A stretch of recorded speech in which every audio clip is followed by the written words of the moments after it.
Today's story is about a manhunt that sounds like it was written for a Hollywood action movie, but it is 100% true. It involves a man who possessed superhuman endurance, a man who could vanish into thin air, and a man who triggered the first ever aerial police chase in history. Before we begin, tell me where you are watching from in the comments. Now, let's get into the story. To understand how impossible this story is, you first have to understand the environment. We are going to the far northern edge of Canada, to the Yukon and Northwest Territories border. The year is 1931. This is a place where the sun barely rises in the winter. The temperature routinely drops to 40, 50, sometimes 60 degrees below zero. It is a land of silence, snow, and death. If you make a mistake here, you do not just get hurt. You freeze solid. In July of 1931, a stranger arrived in the small settlement of Fort McPherson. He was a man of few words. In fact, he barely spoke at all. He was about 35 years old, with piercing blue eyes and a strong, stocky build. He told people his name was Albert Johnson. Now, in the North, people tend to be private. They do not ask too many questions. But Albert Johnson was different. He was not just private. He was hostile. He bought supplies, flour, sugar, a rifle, and ammunition, and then he floated down the Peel River on a makeshift raft. He eventually found a spot on the banks of the Rat River to build a cabin. But this was not a normal cabin. Most trappers build a simple shack to keep the wind out. Albert Johnson built a fortress. He cut down trees and built a small, squat cabin, roughly 8 feet by 10 feet. He sank the logs deep into the frozen ground. He cut shooting ports, small holes in the walls, so he could fire a gun in any direction without being seen. He built the door to be reinforced. It was as if he was preparing for a war. For the first few months, Johnson kept to himself. But in December of 1931, the local indigenous trappers began to notice something strange. Their traps were being triggered. Someone was springing them and hanging them in the trees. This is a huge violation of the unwritten code of the bush. You do not mess with another man's livelihood. The trappers complained to the Royal Canadian Mounted Police, the RCMP, or the Mounties. On December 26, 1931, a police officer named Constable Alfred King and a special constable named Joe Bernard decided to pay Albert Johnson a visit. It was a routine check. They just wanted to tell him to knock it off. They trekked 60 miles through the snow to get to Johnson's cabin. When they arrived, they saw smoke curling from the chimney.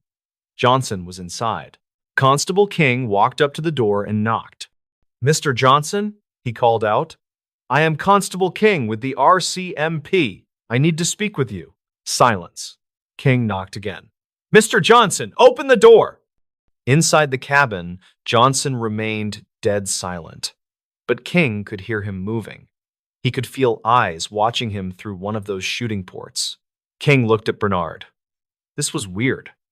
Usually, a lonely trapper is happy to see a friendly face. But Johnson gave them nothing. Without a warrant, the officers could not break in. So, frustrated, they turned around and made the 60-mile trek back to Fort McPherson to get a search warrant. 5 days later, King returned. This time, he brought 3 other officers with him. They had a warrant. They meant business. They approached the cabin. It was dead silent. The snow was piled high around the walls. Constable King walked up to the heavy wooden door. He shouted, "Johnson! Open up! We have a search warrant!" There was no answer. King stepped forward and put his hand on the door to push it open. Boom! A shot rang out from inside the cabin. The bullet punched through the wooden door and slammed into Constable King's chest. King was thrown backward into the snow, blood pouring from his wound. The other officers scrambled for cover behind the trees. They opened fire on the cabin, peppering the logs with bullets. But Johnson had built his fortress well. The bullets just thudded harmlessly into the thick timber. The officers were in a panic. Their friend was bleeding out in the snow, and they were pinned down by a maniac in a bunker. They managed to crawl out, grab King, and drag him to safety. They loaded King onto a dog sled and raced him back to civilization. It was a miracle, but King survived. Now, the gloves were off. You do not shoot a Mountie and get away with it. A posse was formed. It was led by Inspector Eames. He gathered 9 men, 42 dogs, and 20 pounds of dynamite. They were going to blast Albert Johnson out of his hole. On January 9th, 1932, the posse arrived at the cabin. It was 40 degrees below zero. A blizzard was raging. They surrounded the cabin. Inspector Eames shouted for Johnson to surrender. The only answer was a gunshot. The siege began. The police fired hundreds of rounds into the cabin. Johnson returned fire with deadly accuracy. He moved from one shooting port to another, keeping the 9 men at bay. Finally, Inspector Eames had enough. He ordered the dynamite to be brought forward. One of the officers crawled through the snow, lit a fuse on a 4-pound bundle of dynamite, and tossed it onto the roof of the cabin. The explosion was massive. It shattered the silence of the Arctic night. The roof of the cabin collapsed. One of the walls blew out. The cabin was reduced to a smoking pile of rubble. The officers stood up. They lowered their guns. There was no way anyone could have survived that. It was over. They began to walk toward the ruins to recover the body. Suddenly, from the smoking debris, a figure rose up. It was Albert Johnson. He had dug a foxhole inside the floor of his cabin and had hunkered down during the explosion. He popped up like a jack-in-the-box and opened fire. The officers dove into the snow. They could not believe it. This man was unkillable. The weather was getting worse. The officers were freezing. They were running low on food for the dogs. They realized they could not take him that night. So, incredibly, the posse retreated. They left Albert Johnson alone in the ruins of his fortress. When they returned a few days later, Johnson was gone. Thus began the most famous manhunt in Canadian history. Albert Johnson was on the run. But he was not running like a normal man. He was running like a machine. The conditions were horrific. It was now roughly 50 degrees below zero. Most men would die of exposure within hours without a fire and a tent. Johnson had no tent. He had no sleeping bag. He had very little food. And he was being chased by expert trackers and indigenous guides who knew the land better than anyone. But Johnson was always one step ahead. He used tricks that baffled the trackers. He would walk backward in his snowshoes for miles to make it look like he was going the other way. He would walk in the tracks of caribou herds to hide his footprints. At night, he did not build a fire because the smoke would give him away. So, how did he survive? How did he not freeze to death? He dug down into the snowbanks to create tiny insulated caves to sleep in. He ate whatever he could find. Some reports say he chewed on tree bark and raw small game he managed to snare on the run. This is where the legend of his toughness grew. He was consuming the land itself to keep going. The posse chased him for weeks. Every time they thought they had him cornered, he vanished. At one point, Johnson reached a barrier that the police thought would stop him. It was the Richardson Mountains. These are steep, jagged peaks that form a wall between the Yukon and the Northwest Territories. In the dead of winter, they are considered impassable. The police blocked the only 2 passes through the mountains. They sat there, waiting, thinking, "We have him trapped. He has to come through here." But Johnson did not use the passes. In the middle of a blizzard, in pitch-black darkness, Albert Johnson did the impossible. He climbed a 7,000-foot vertical cliff face of ice and rock. He did this without climbing gear, wearing heavy winter clothes, carrying a rifle and a backpack. When the trackers found his tracks at the top of the mountain a few days later, they were stunned. The indigenous guides looked at the cliff and said it was impossible. But the tracks were there. Johnson was superhuman, but the law was catching up. On January 30th, the posse caught up to him in a thick patch of forest. They spotted him. "Surrender, Johnson!" Johnson responded with his rifle. In the chaotic gunfight that followed, a brave young officer named Constable Edgar Millen was shot through the heart. He died instantly. Now, Johnson was a cop killer twice over, or at least he had killed one and wounded another. The Mounties were furious. They were not going to let this man escape. They realized that on foot, they could not match him. Johnson was moving too fast. He was averaging nearly 30 miles a day in deep snow. So they called in a secret weapon. For the first time in the history of police work, they hired an airplane to help in a manhunt. They called in a legendary bush pilot named Wilfred Whop May. Whop May arrived in his Belanca monoplane. He flew over the frozen wilderness looking for tracks. From the air, Johnson could not hide his trail as easily.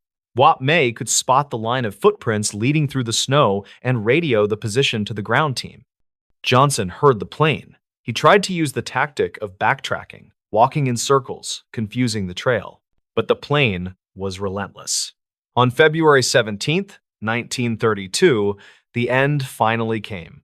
The plane spotted Johnson walking down the middle of the frozen Eagle River. The high banks of the river made it hard for him to climb out quickly. The ground team, following the pilot's signals, came around the bend of the river. There he was, the mad trapper. He was about 300 yards away.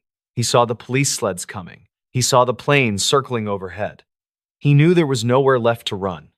Albert Johnson didn't try to talk. He didn't try to surrender. He just dropped to his knees, dug a shallow trench in the snow, and raised his rifle.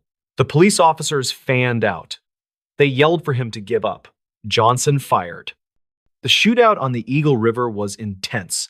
Bullets were flying everywhere, kicking up sprays of ice and snow. Whop May, the pilot, was circling above, watching the whole thing. He later said it looked like a war scene.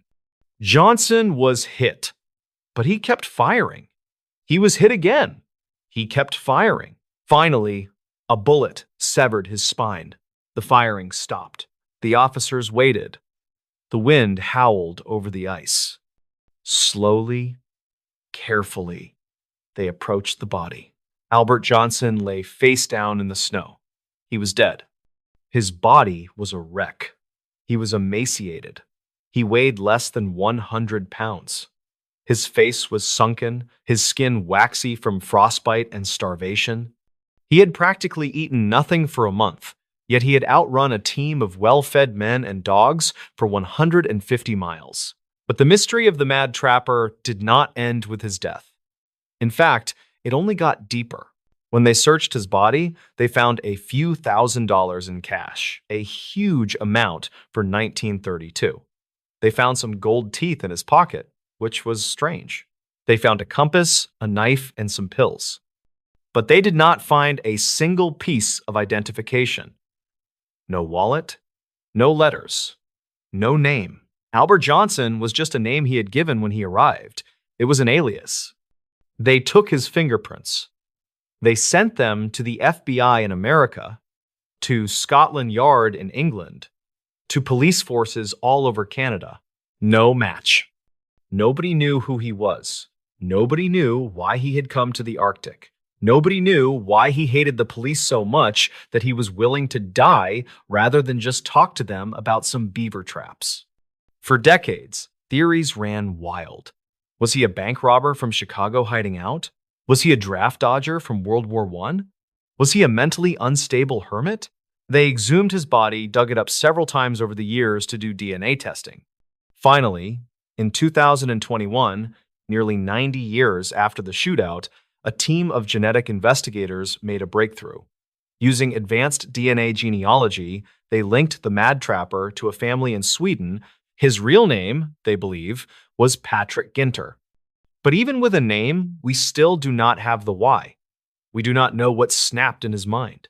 We do not know what darkness he was running from that made the frozen hell of the Canadian Arctic seem like a safe haven. What we do know is that for 48 days, one man waged a war against nature and the law. He survived explosions, starvation, and the bitter cold, fueled by a rage that kept him warm when the fire could not. He was the man who ate trees. He was the man who refused to break. And in the end, it took an army, an airplane, and a bullet to stop the ghost of the Rat River. So, if you are ever in the Yukon and you hear the wind howling through the canyons, just remember, sometimes the most dangerous thing in the woods isn't the cold or the bears. It's a man who has nothing left to lose. Hello, everybody, and welcome back to the channel. I hope you're having a strange, dark, and mysterious day, because today we are hitting the road for a classic piece of Americana, the vanishing hitchhiker legend. But this isn't the story your grandmother told you. This is a real-life, documented account from a lonely stretch of highway where the spectral and the physical world collided, leaving behind a terrifying mystery. This is the story of the vanishing hitchhiker of Route 12. Before we dive into the deep end of the mysterious, do me a favor. If you enjoy this type of content, please take a second to subscribe to the channel, like this video, and let me know in the comments what city you are watching this video from. Your support helps me keep telling these strange, dark, and mysterious stories. Our story centers on a specific, desolate stretch of highway known as Route 12, winding its way through the rugged, sparsely populated mountains of upstate New York. It's a road notorious for its hairpin turns, thick fog, and a long, tragic history of fatal accidents. The specific incident we're focusing on occurred in the dead of winter, in the year 1985. Our protagonist is a man named James Donovan. James was a traveling salesman for a regional paper company, a job that kept him on the road constantly. He was a skeptical, pragmatic man, utterly grounded in reality. He was driving his beat-up Ford sedan, heading back toward Albany after a long, unsuccessful day trying to close a deal in a remote town near the Canadian border. It was nearly 11 o'clock p.m. The temperature was well below freezing, and a thick, unnatural fog had rolled in, reducing visibility to almost nothing. The radio was fading in and out, the static almost as loud as the distant whine of his engine. James was driving slowly, nervously peering through the misty beam of his headlights when he saw her. Standing on the shoulder of the road, directly illuminated by his high beams, was a young woman. She was clearly in distress. She was wearing a thin, pale blue formal dress completely inappropriate for the freezing weather. Her dark hair was wet, plastered against her pale face, and she was standing stiffly, her thumb out, shivering violently. She looked like she had wandered out of a high school prom and into a nightmare. James, despite his exhaustion and his common sense telling him not to stop on a dark, foggy road, couldn't leave her there. He slowed down, pulled the sedan onto the snowy shoulder, and rolled down the passenger window. The moment he saw her face up close, he felt a wave of profound unease. Her eyes were wide, dark, and fixed on him with an expression of pure, bone-deep terror. "Where are you going?" James asked, trying to sound friendly. The girl's voice was barely a whisper. "The bridge.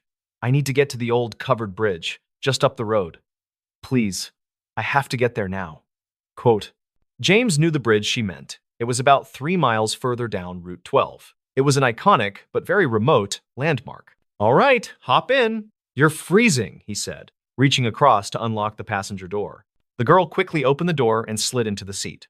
The moment she settled beside him, James was hit by an intense wave of cold. It was far colder than the outside air, a chilling, damp cold that seemed to radiate directly from her body. He pulled back onto the highway. "My name is James. What's yours?" "Eliza," she replied, her voice still thin and strained. She didn't look at him. Her eyes were fixed straight ahead on the road, watching the fog-shrouded path ahead. James tried to make small talk, asking her what she was doing out here, who she was with, and why she was wearing a summer dress. Eliza's replies were short, fragmented, and strange. She mumbled something about a terrible argument and having to leave. She kept repeating that she was late and that she had to warn them. As they drove, James noticed something else disturbing. Despite the overwhelming cold she exuded, there was no sign of condensation, frost, or even a single shiver visible on her skin. She was perfectly, chillingly still. He glanced down at his dashboard. The thermometer gauge was inexplicably climbing, not dropping. The interior of the car was getting hotter, yet the cold radiating from Eliza was making James's side of the car feel like a freezer. They had been driving for about 5 minutes when the fog suddenly thickened, becoming an opaque, blinding wall of white. James had to slow the car down to barely 10 miles per hour. "Almost there," Eliza whispered, her voice tightening with dread. "It's coming." "What's coming, Eliza? The bridge?" "No," she said, her voice now dangerously calm. The sound of the car hitting the guardrail. James's blood ran cold. The way she said it was not a prediction. It was a statement of fact, a memory.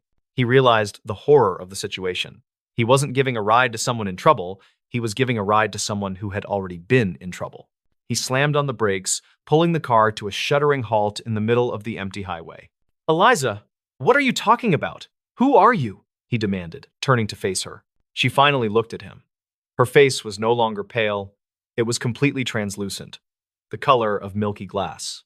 Her wide, dark eyes held an expression of infinite sorrow and regret. "I tried to tell them. I was supposed to be here," she said, her voice fading to a wispy echo. "But I ran. I never should have left the dance." Then, from the fog directly ahead of them, came a sound. It was the sickening, unmistakable sound of grinding metal, followed by the shattering noise of glass exploding and a low, terrible crunch. The sounds were deafening, visceral, and felt incredibly close. James instinctively covered his head, bracing for impact. But the sounds faded instantly, replaced by the profound, heavy silence of the snowy road. The car hadn't moved. James realized the sounds hadn't come from a new accident. They were echoes, residual noise caught in the terrifying vortex that was Eliza. He looked back at the passenger seat. The seat was empty. Eliza was gone. There was no sound of a door opening or closing, no tracks in the snow outside the door. She had simply vanished. But she had left something behind. On the black vinyl of the passenger seat, there was a small puddle of water, not frozen, not melted, but perfectly room temperature, and lying in the center of the water was a piece of jewelry. A tiny, silver locket, slightly tarnished. James didn't hesitate. He jammed the gear shift into drive and sped away, not stopping until he reached the lights of the next town, nearly 30 miles away. He didn't report the incident to the police immediately. He knew how absurd his story sounded. Instead, the next day, using the information he gleaned from local historical records, he drove back to the small town near the Canadian border. He went to the local library and started digging through old newspaper archives from the 1960s. He found it on the third day. A yellowed clipping from the town paper, dated November 24th, 1962. The headline read, "Tragedy Strikes Prom Night. 3 high schoolers killed in Route 12 crash." The article detailed how 3 students, 2 boys and a girl, had died in a massive car crash after leaving a high school dance. They had hit a patch of ice, slid, and slammed into the guardrail near the covered bridge. The names of the victims were listed. One of the names was Eliza Thorne. The article also mentioned a significant detail. Eliza was the only one in the vehicle who survived the initial impact, but she had been thrown from the car and had died hours later from exposure and injuries on the shoulder of the road. She was found still clutching a silver locket. The police determined the crash was caused by excessive speed, but the students' families maintained that the car had veered to avoid something they never identified. James Donovan now understood. Eliza wasn't warning him of the crash. She was a restless spirit, reenacting her final moments, forever hitchhiking back to the crash site where she should have warned her friends and where she ultimately died alone. The sounds James heard were the auditory remnants of the tragedy, the final, brutal noise of the car wreck that defined her death. James returned to the area near the old covered bridge. He found the exact stretch of road where he had stopped. He used a shovel to dig a small hole in the snow on the shoulder of the road, right where he had picked her up. He placed the silver locket into the hole, covered it with earth, and said a simple prayer for peace. He never saw Eliza again, but the story doesn't quite end there. 10 years later, in 1995, Route 12 was undergoing major construction. A team of road workers was widening the lane near the old covered bridge when they made an unexpected discovery. Buried just beneath the guardrail, they found the wreckage of an old Ford Fairlane from the 1960s. The car from the original tragedy, which had apparently been thrown over the embankment and buried by subsequent snow and repairs. And next to the car, they found the remains of 2 bodies. They were identified as the 2 male passengers from the accident. But only 2 bodies were accounted for. The police also found something else, a long, deep gouge in the pavement leading directly to the fatal spot. The gouge was much too clean and sharp to have been made by the initial impact. The road crew workers, when debriefed by the local sheriff, reported one strange detail. For the entire week they worked near that spot, they had battled an inexplicable, dense, localized fog that defied weather reports. And occasionally, late at night, when their work lights were on, they swore they could hear the faint, high-pitched scrape of something hard being dragged across the asphalt, desperately trying to get back to the crash site. And that, ladies and gentlemen, is the strange, dark, and mysterious story of the vanishing hitchhiker of Route 12. Until next time, take care of yourselves. Today's story is about one of the most baffling maritime mysteries in modern history. Usually, when we talk about ghost ships, we are talking about folklore or legends from the 1800s, like the Flying Dutchman stories, that are half myth and half rumor.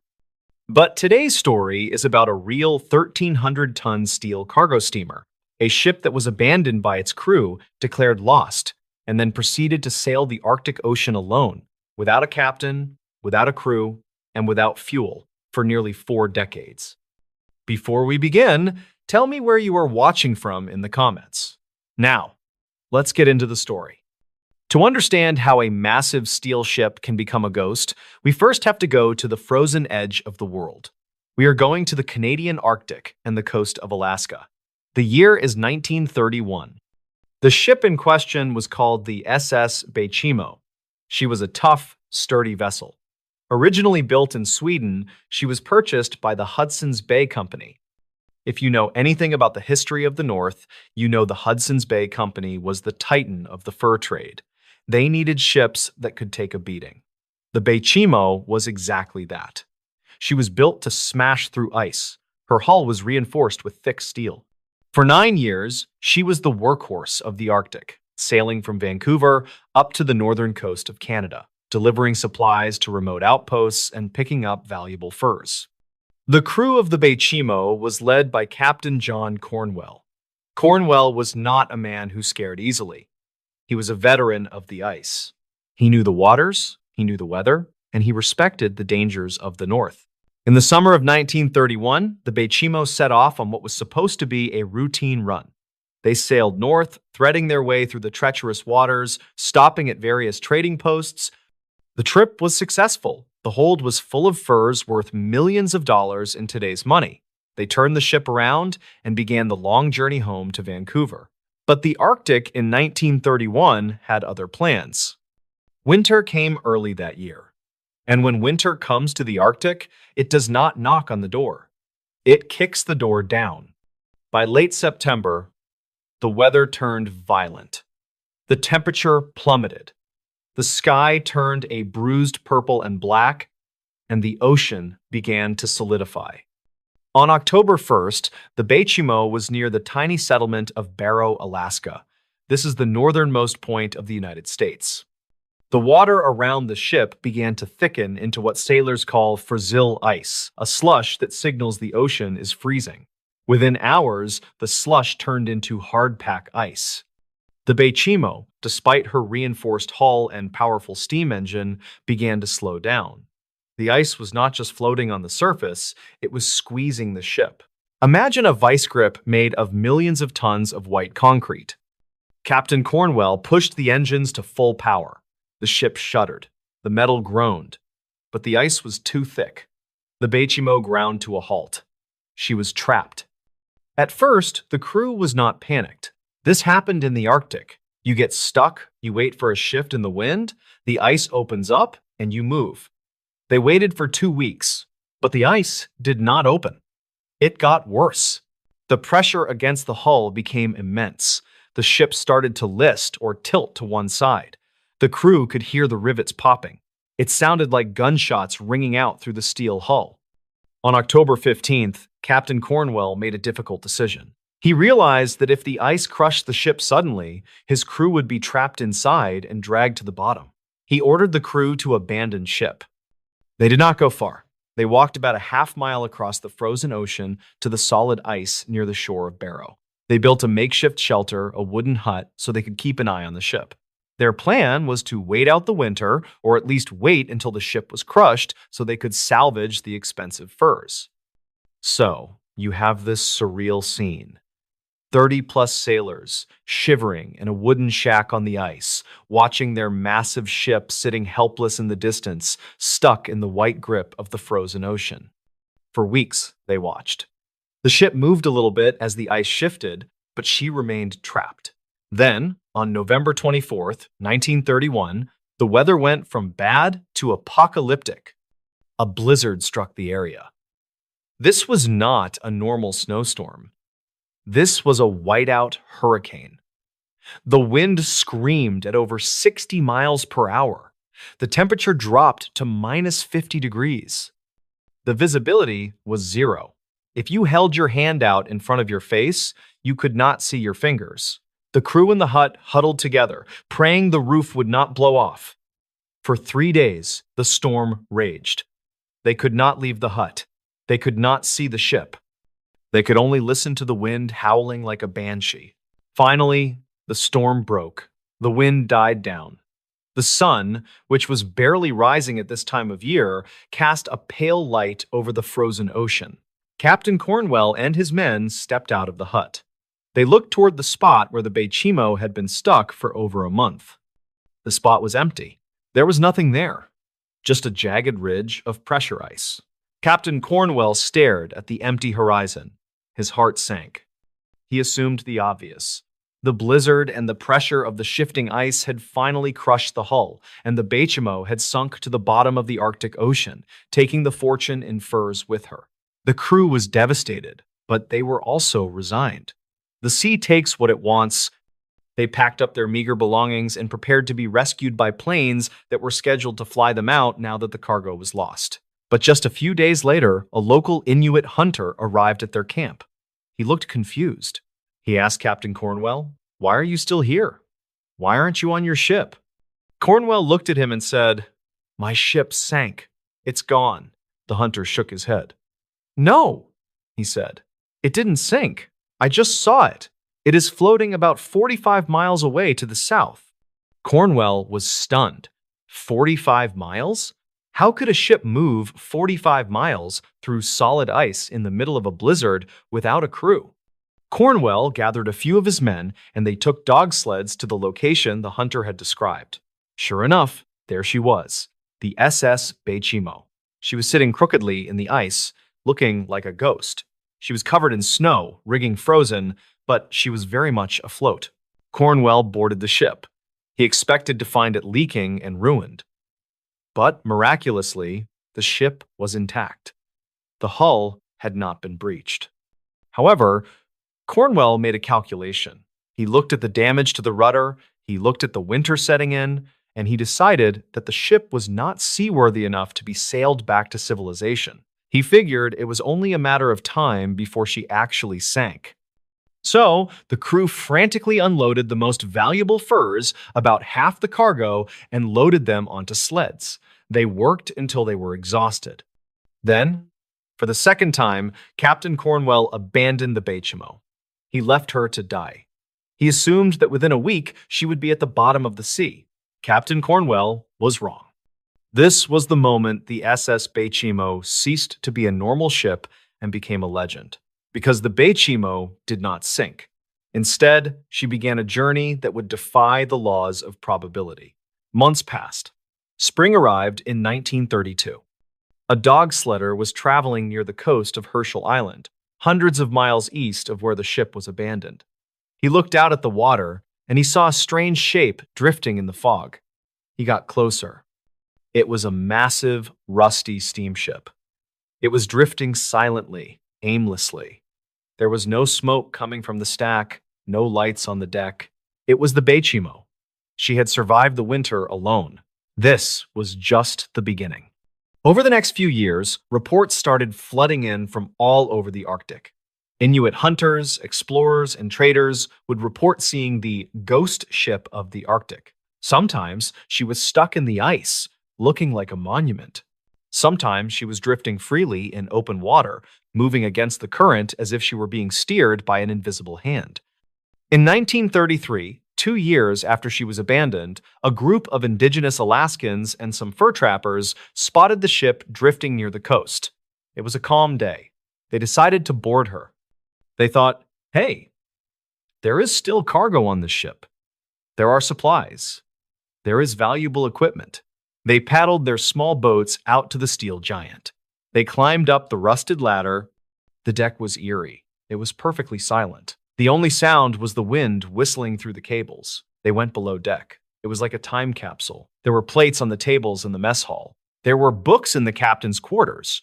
There were still bales of fur in the hold. But while they were inside exploring, the Arctic weather turned on them. A sudden, violent storm blew in out of nowhere. The wind picked up and the ice began to move. The trappers realized they could not get back to their small boats. The waves were too high, and the ice floes were smashing against the hull. They were trapped. For 10 days, these men were prisoners on the ghost ship. Imagine the terror. You are trapped on a derelict vessel that has been drifting for 2 years. You have no idea where it is going. You have no idea if the hull is about to snap in half. You are drifting blindly into the dark, freezing ocean. They survived by eating the canned food that had been left in the galley back in 1931. They slept in the crew's bunks, listening to the metal groan and shriek as the ice squeezed the ship. They must have wondered if the ghosts of the crew were watching them. Finally, after 10 agonizing days, the storm broke. The ship drifted close enough to a large ice floe that the men were able to jump off and walk back to land.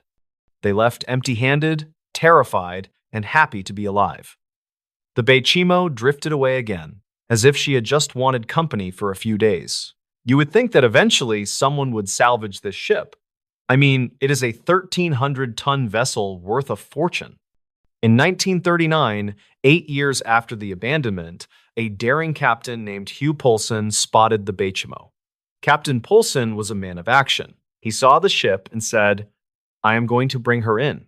He maneuvered his own ship next to the ghost ship. He managed to get towing cables attached to her bow.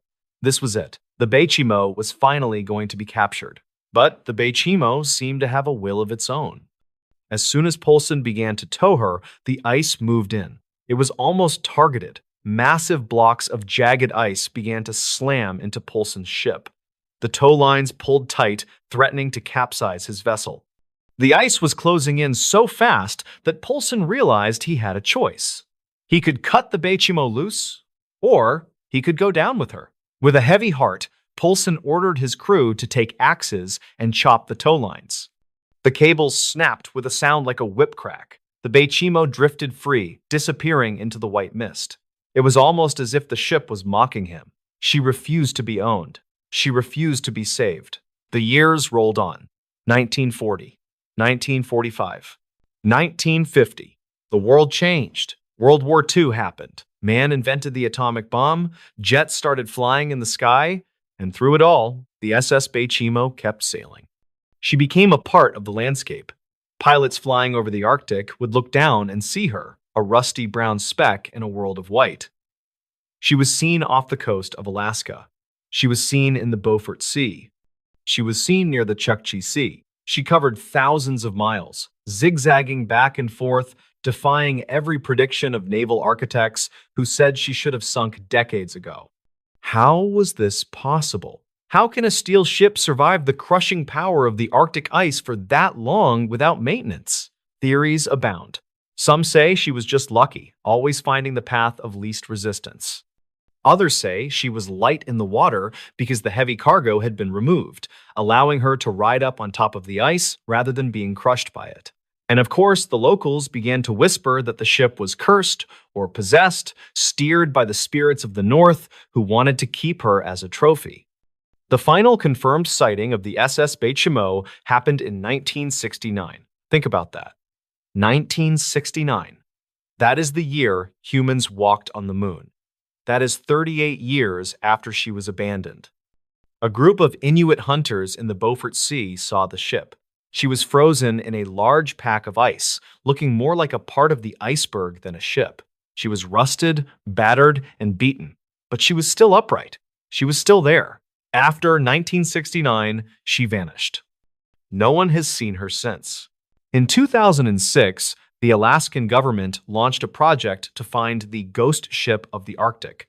They used sonar, they checked satellite imagery, and they scoured the ocean floor in the areas where she was last seen. They wanted to solve the mystery once and for all. They found nothing. No wreckage. No hull. No debris field. So, where is the Beichimo? Logic dictates that she finally succumbed to the sea. Maybe in a massive storm in the early 1970s, she finally took on too much water and slipped beneath the waves. She is likely resting on the muddy bottom of the Arctic Ocean, a rusted skeleton in the dark. But there are those who believe she is still out there. The Arctic is a vast, vast place. There are thousands of miles of uninhabited coastline. There are fjords and bays that no human eyes see for years at a time. It is technically possible, however unlikely, that the Beichimo is still floating. or perhaps grounded on some lonely, frozen beach that isn't on any map, waiting for the ice to melt so she can sail again. The story of the Bechimo is a reminder that we do not conquer nature, we just borrow space from it. Captain Cornwell thought he could sail the Arctic, and the Arctic took his ship and turned it into a ghost. For 38 years, that ship sailed alone. She weathered storms that would sink modern vessels. She navigated ice fields that would crush submarines. She did it without a human hand on the wheel. And if you are ever on a boat in the freezing waters north of Alaska and the fog rolls in thick and heavy and you see a dark shape drifting silently toward you, do not assume it is just an iceberg. It might be the Bechimo, still refusing to die, still looking for a crew to take her home. Today's story is about a mistake so small, so simple, and yet so catastrophic that it haunts the history of the Alaskan wilderness to this day.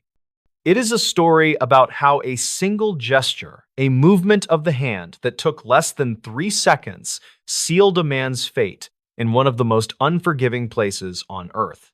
Before we begin, tell me where you are watching from in the comments. To understand the gravity of this tragedy, we first have to look at the setting. We are going to the Brooks Range in Alaska. This is not the Alaska of cruise ships and tourist gift shops. This is the deep bush. It is a place of jagged, snow-capped peaks, endless valleys of tundra, and rivers that freeze so solid you can drive a truck over them. It is a place where the sun refuses to set in the summer and refuses to rise in the winter. It is a landscape that is indifferent to human life. It does not care if you are hungry, it does not care if you are cold, and it certainly does not care if you made a clerical error. In 1981, a man named Carl McCunn decided he was going to conquer this landscape not with a gun, but with a camera. Carl McCunn was 35 years old. He was a wildlife photographer, but he was also a bit of a drifter, a rock and roll fan, and a guy who everyone seemed to like. He had long, shaggy hair, a thick beard, and an easygoing smile. He was originally from West Germany, but had grown up in San Antonio, Texas, before finding his way to the Pacific Northwest and eventually Alaska. He worked odd jobs on the Trans-Alaska Pipeline, making good money, but his real passion was photography.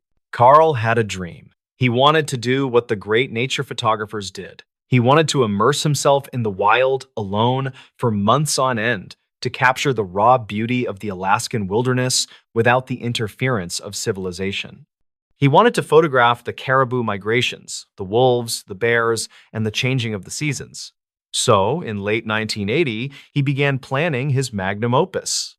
He would spend 5 months from March to August camped alone at a remote, unnamed lake in the Brooks Range, about 75 miles northeast of a tiny settlement called Fort Yukon. Carl was not a total novice. He had spent time in the woods before. He knew how to handle a rifle. He knew how to set up a camp. But Carl had a fatal flaw. He was a dreamer. And sometimes dreamers overlook the boring, gritty details of reality. In March of 1981, Carl hired a bush pilot to fly him out to this remote lake. The plane was a small, single-engine aircraft on skis, capable of landing on the frozen surface of the lake. They loaded up the plane. Carl brought an immense amount of gear. He had 500 rolls of film, he had 2 rifles and a shotgun for protection and hunting. He had hundreds of pounds of beans, rice, and dried meat. He had photography equipment worth thousands of dollars. As the plane hummed over the white, frozen expanse of the Brooks Range, Carl must have felt the thrill of adventure. He was leaving the noise of the world behind. The pilot landed the plane on the ice. The engine idled, the propeller spinning against the cold air. They unloaded the boxes. Carl McCunn stood there in his parka, breathing in the frigid air, looking at the spot that would be his home for the next 5 months. And this is where the mystery begins. This is where the first domino fell. The pilot, a man who had flown many people into the bush, asked Carl a standard question. When do you want me to come back and pick you up? Now, in the world of bush flying, this is the most important conversation you will ever have. You set a date. You set a time. You set a backup date in case of bad weather. You write it down. You pay a deposit. But Carl was casual. He told the pilot, I am not sure yet. I might stay a bit longer. I might leave early. I will figure it out. The conversation was loose, vague. Carl McCunn was under the impression that he could just signal a plane when he was ready, or that this pilot would check on him at the end of the season. The pilot, on the other hand, left with the understanding that Carl McCunn had not yet hired him for a return trip, and that Carl would likely find another way back, perhaps with friends who were coming to visit, or another charter service. The pilot got back in his plane, taxied across the ice, and took off. Carl watched the plane disappear into the white sky. The sound of the engine faded away, leaving behind a silence so deep and heavy it felt like a physical weight. Carl was now completely alone. For the first few months, everything went according to plan. It was a photographer's paradise. As spring melted into summer, the ice on the lake broke up. The tundra exploded with wildflowers. The days grew longer until the sun was circling the sky 24 hours a day. Carl spent his days hiking and taking incredible photos. He chronicled his life in a diary. His entries from this time are filled with wonder. He wrote about tracking a pack of wolves. He wrote about the majesty of the grizzly bears that roamed the valley. He cooked his beans, he read his books, and he felt like he was living the dream. He was the king of his own private kingdom. But as July turned into August, the reality of the Alaskan calendar began to set in. In the Brooks Range, summer is a fleeting, beautiful lie. By mid-August, the air starts to get crisp. The leaves on the dwarf willows turn gold and then blood red. The sun starts to dip below the horizon again. The birds begin to fly south. Carl McCunn realized it was time to go home. His provisions were starting to run low. He had eaten most of his good food. He was down to the basics. And, more importantly, he was ready to develop those 500 rolls of film and show the world what he had seen. He began to wait for a plane. Every time he heard a distant hum, he would scramble out of his tent, scanning the sky. But the hum would usually fade away, just a high-altitude commercial jet flying 30,000 feet above, completely unaware of the man standing down there. August passed. The nights started getting cold. Frost began to cover his tent in the mornings. The lake water grew dark and slushy, preparing to freeze again. Carl began to worry. He realized, with a sinking feeling in his gut, that he had never actually confirmed a pickup date. He had assumed the pilot would remember him. He had assumed that someone would come looking. He wrote in his diary, "I think I should have used more foresight about arranging my departure. I will soon find out." And then it happened. The moment that defines this entire story. It was late August or early September. The exact date is a bit fuzzy, but the event is crystal clear. Carl was at his campsite when he heard it. The distinct, low roar of a single-engine aircraft. And it was not high up, it was low. He burst out of his tent. He grabbed his orange sleeping bag cover to use as a flag. He ran to the edge of the lake. There, in the sky, was a plane. It was a small bush plane, the kind used by Alaska State Troopers or local hunters. The pilot had spotted the camp. The plane banked sharply and began to circle the lake. Carl McCunn's heart must have been hammering in his chest. This was it. Salvation. He was going home. The plane flew low over him. The pilot was looking down. Carl was overcome with relief and excitement. He stood there in the middle of the vast wilderness, and he raised his right arm. He waved his hand high in the air, pumping his fist, waving the orange cloth, shouting for joy. The plane circled once. Then it circled twice. Carl watched, a huge grin on his face, waiting for the plane to lower its flaps and descend for a landing on the water or the rough shoreline. But the plane did not land. Instead, the pilot leveled the wings. The engine roared as the pilot added power. And then the plane turned away. Carl stood there, his arms still raised, frozen in confusion. He watched as the plane got smaller and smaller. He watched until it was just a speck. He listened until the silence returned. Why did they leave? Why did they not land? It was not until later, when Carl went back to his tent and rummaged through his supplies, that he found a small hunting regulation booklet he had brought with him. On the back of one of the pages, there was a diagram. It was a chart of emergency hand signals used by air rescue teams.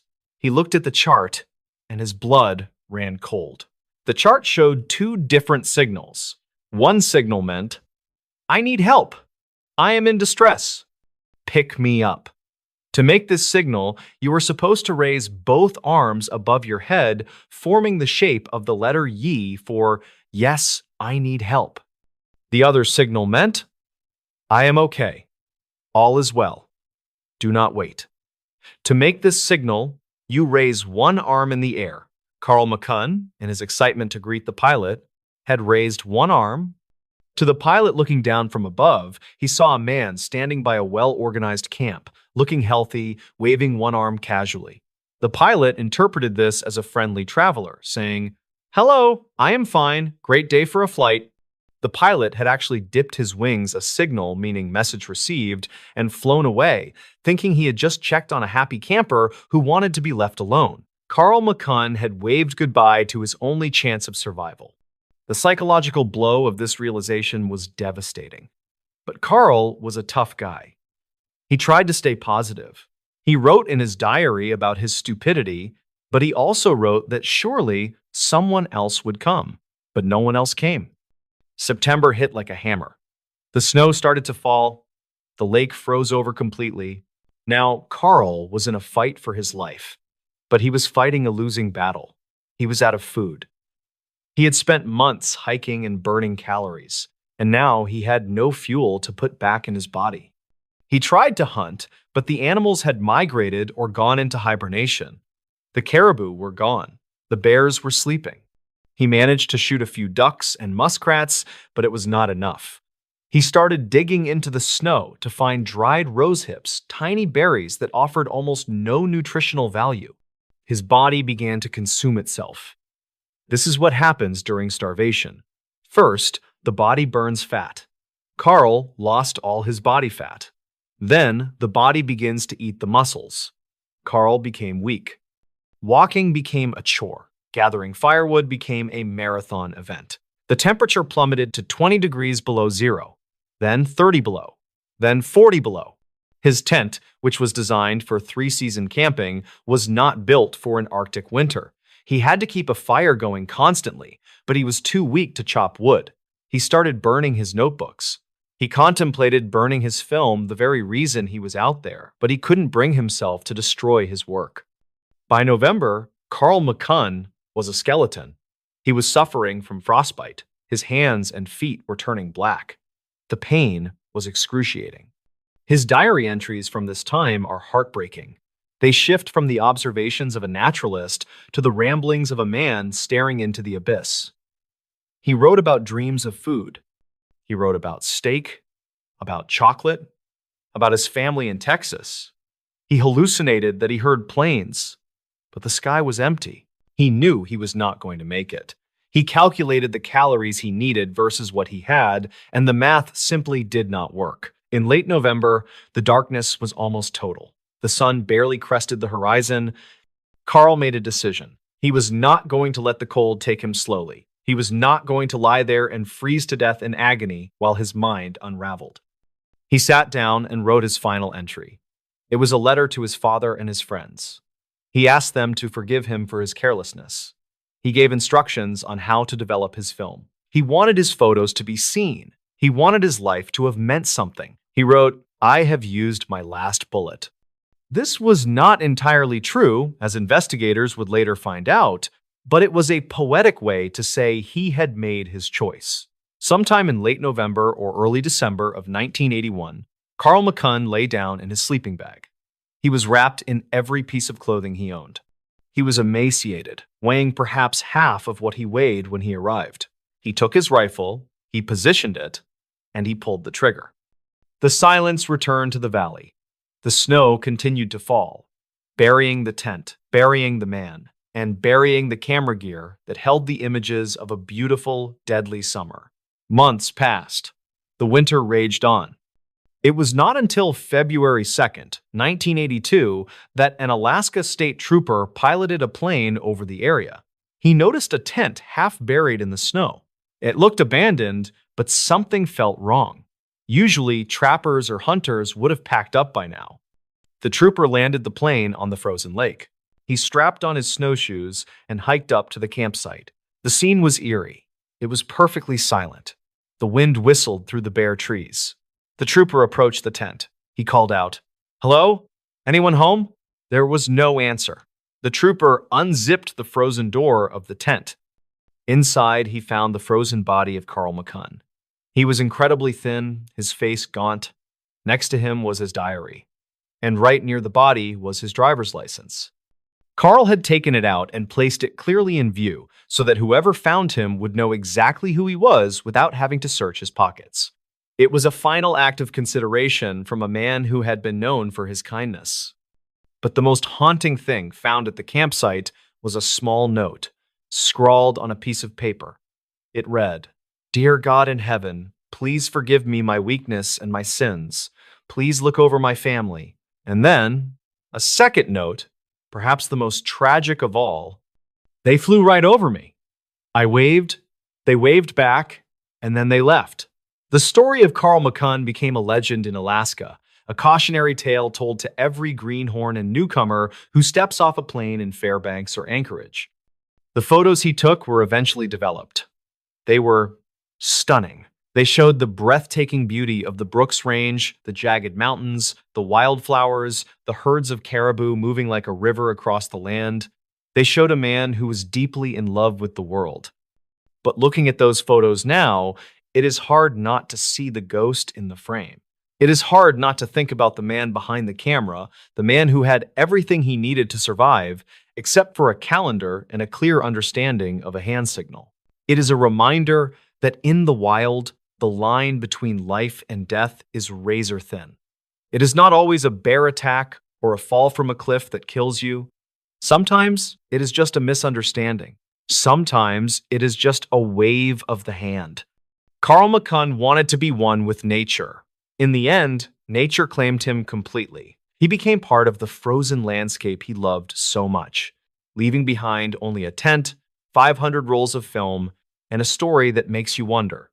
If you were standing there, alone in the silence, watching that plane fly away, what would you have done?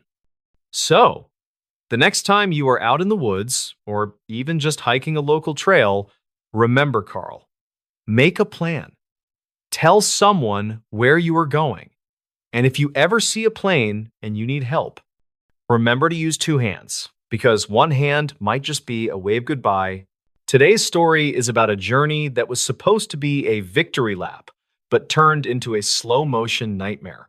It is a story about the finest police officers in the world, men who were considered unbreakable, being slowly taken apart by the unforgiving silence of the Canadian North. It is a reminder that in the wild, confidence can be just as deadly as a bullet. Before we begin, tell me where you are watching from in the comments. Now, let's get into the story. To understand the magnitude of this tragedy, we first have to look at the man at the center of it. His name was Inspector Francis Fitzgerald. In 1910, Francis Fitzgerald was a legend in the Royal Northwest Mounted Police. He was the kind of guy other cops wanted to be. He was handsome, he was tough, and he had spent his entire career in the Arctic. He had sailed the worst seas, arrested the most dangerous criminals, and traveled thousands of miles by dog sled. He was known as the man who never failed. Because of his stellar reputation, Fitzgerald was chosen for a prestigious assignment. Every winter, the Mounted Police did a patrol, a mail run from Fort McPherson, which is way up in the Northwest Territories, to Dawson City in the Yukon. This was not a walk in the park. It was a 475-mile trek through some of the most rugged, mountainous terrain on Earth. But for a man like Fitzgerald, it was routine. In fact, Fitzgerald didn't just want to do the patrol. He wanted to destroy the record.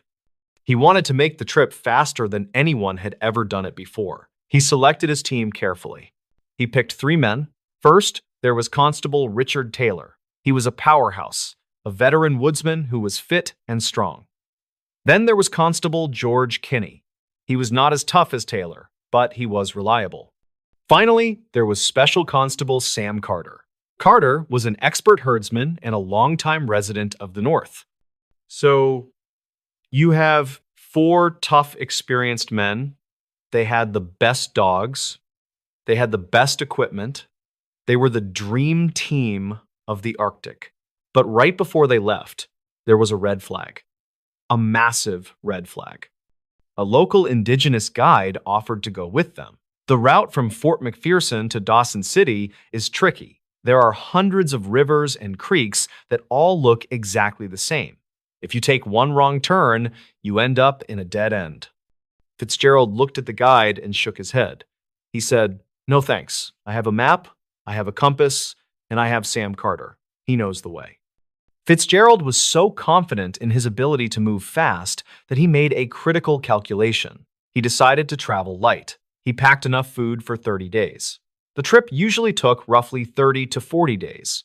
He was cutting it razor thin because he assumed they would be flying across the snow. On December 21st, 1910, the four men and their three teams of 15 dogs set off from Fort McPherson. The temperature was a brisk 21 degrees below zero. The villagers waved goodbye, watching the lost patrol disappear into the white horizon. They expected to hear news of their record-breaking arrival in Dawson City in a few weeks.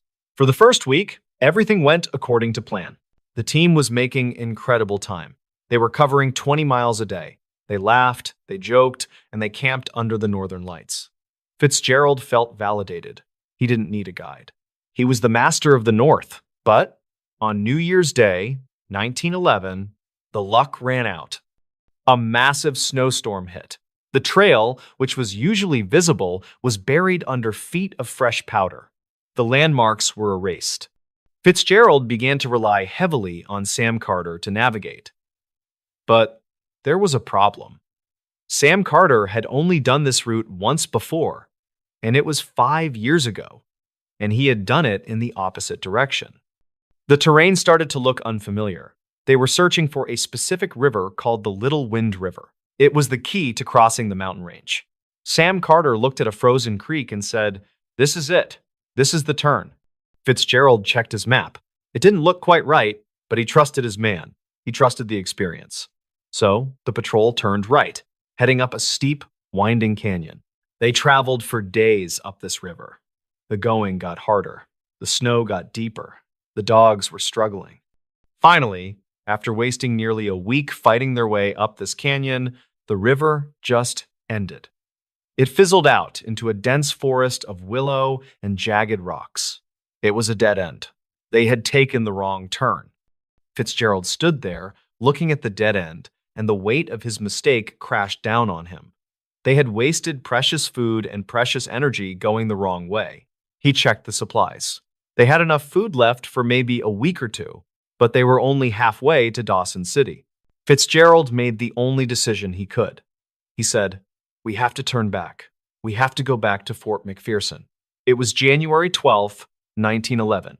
The return trip should have been easy. Just follow their own tracks back, right? Wrong. The wind in the Arctic is relentless. Their tracks from the journey up the canyon had been completely blown away. They were breaking a fresh trail all over again. And now, the temperature dropped. We are talking about 50 degrees below zero. At that temperature, the air hurts to breathe. Your eyelashes freeze together, and they were running out of food. This is where the story shifts from an adventure to a horror movie. By mid-January, the dog food was gone. The dogs, which had been their loyal engines, were now starving. They became weak. And in the Arctic, when a sled dog can no longer pull, it becomes something else. It becomes food. Fitzgerald ordered the first dog to be killed. The men sat around the campfire, cooking the meat of the animal that had pulled them for hundreds of miles. It was a grim meal. Dog meat is tough, stringy, and has very little fat. In the cold, your body needs fat to burn for heat. Lean meat doesn't cut it. You can eat a full belly of lean meat and still starve to death. It is called rabbit starvation. As they trudged back toward Fort McPherson, the men began to deteriorate. Their faces grew gaunt. Their movements became slow and jerky. Constable Taylor and Special Constable Carter were hit the hardest. They started to hallucinate. They complained of pains in their feet. Frostbite was setting in. Their toes were turning black. By the end of January, they were still hundreds of miles from safety. They were now killing a dog every few days just to stay alive. But there is a dark science to eating sled dogs. The liver of a dog, especially one that has been working hard in the Arctic, can be toxic to humans. It contains dangerous levels of vitamin A. But the men were so hungry, so desperate for anything that tasted like food, that they ate the livers too. This likely made them sick, causing their skin to peel and their heads to throb, adding to the misery.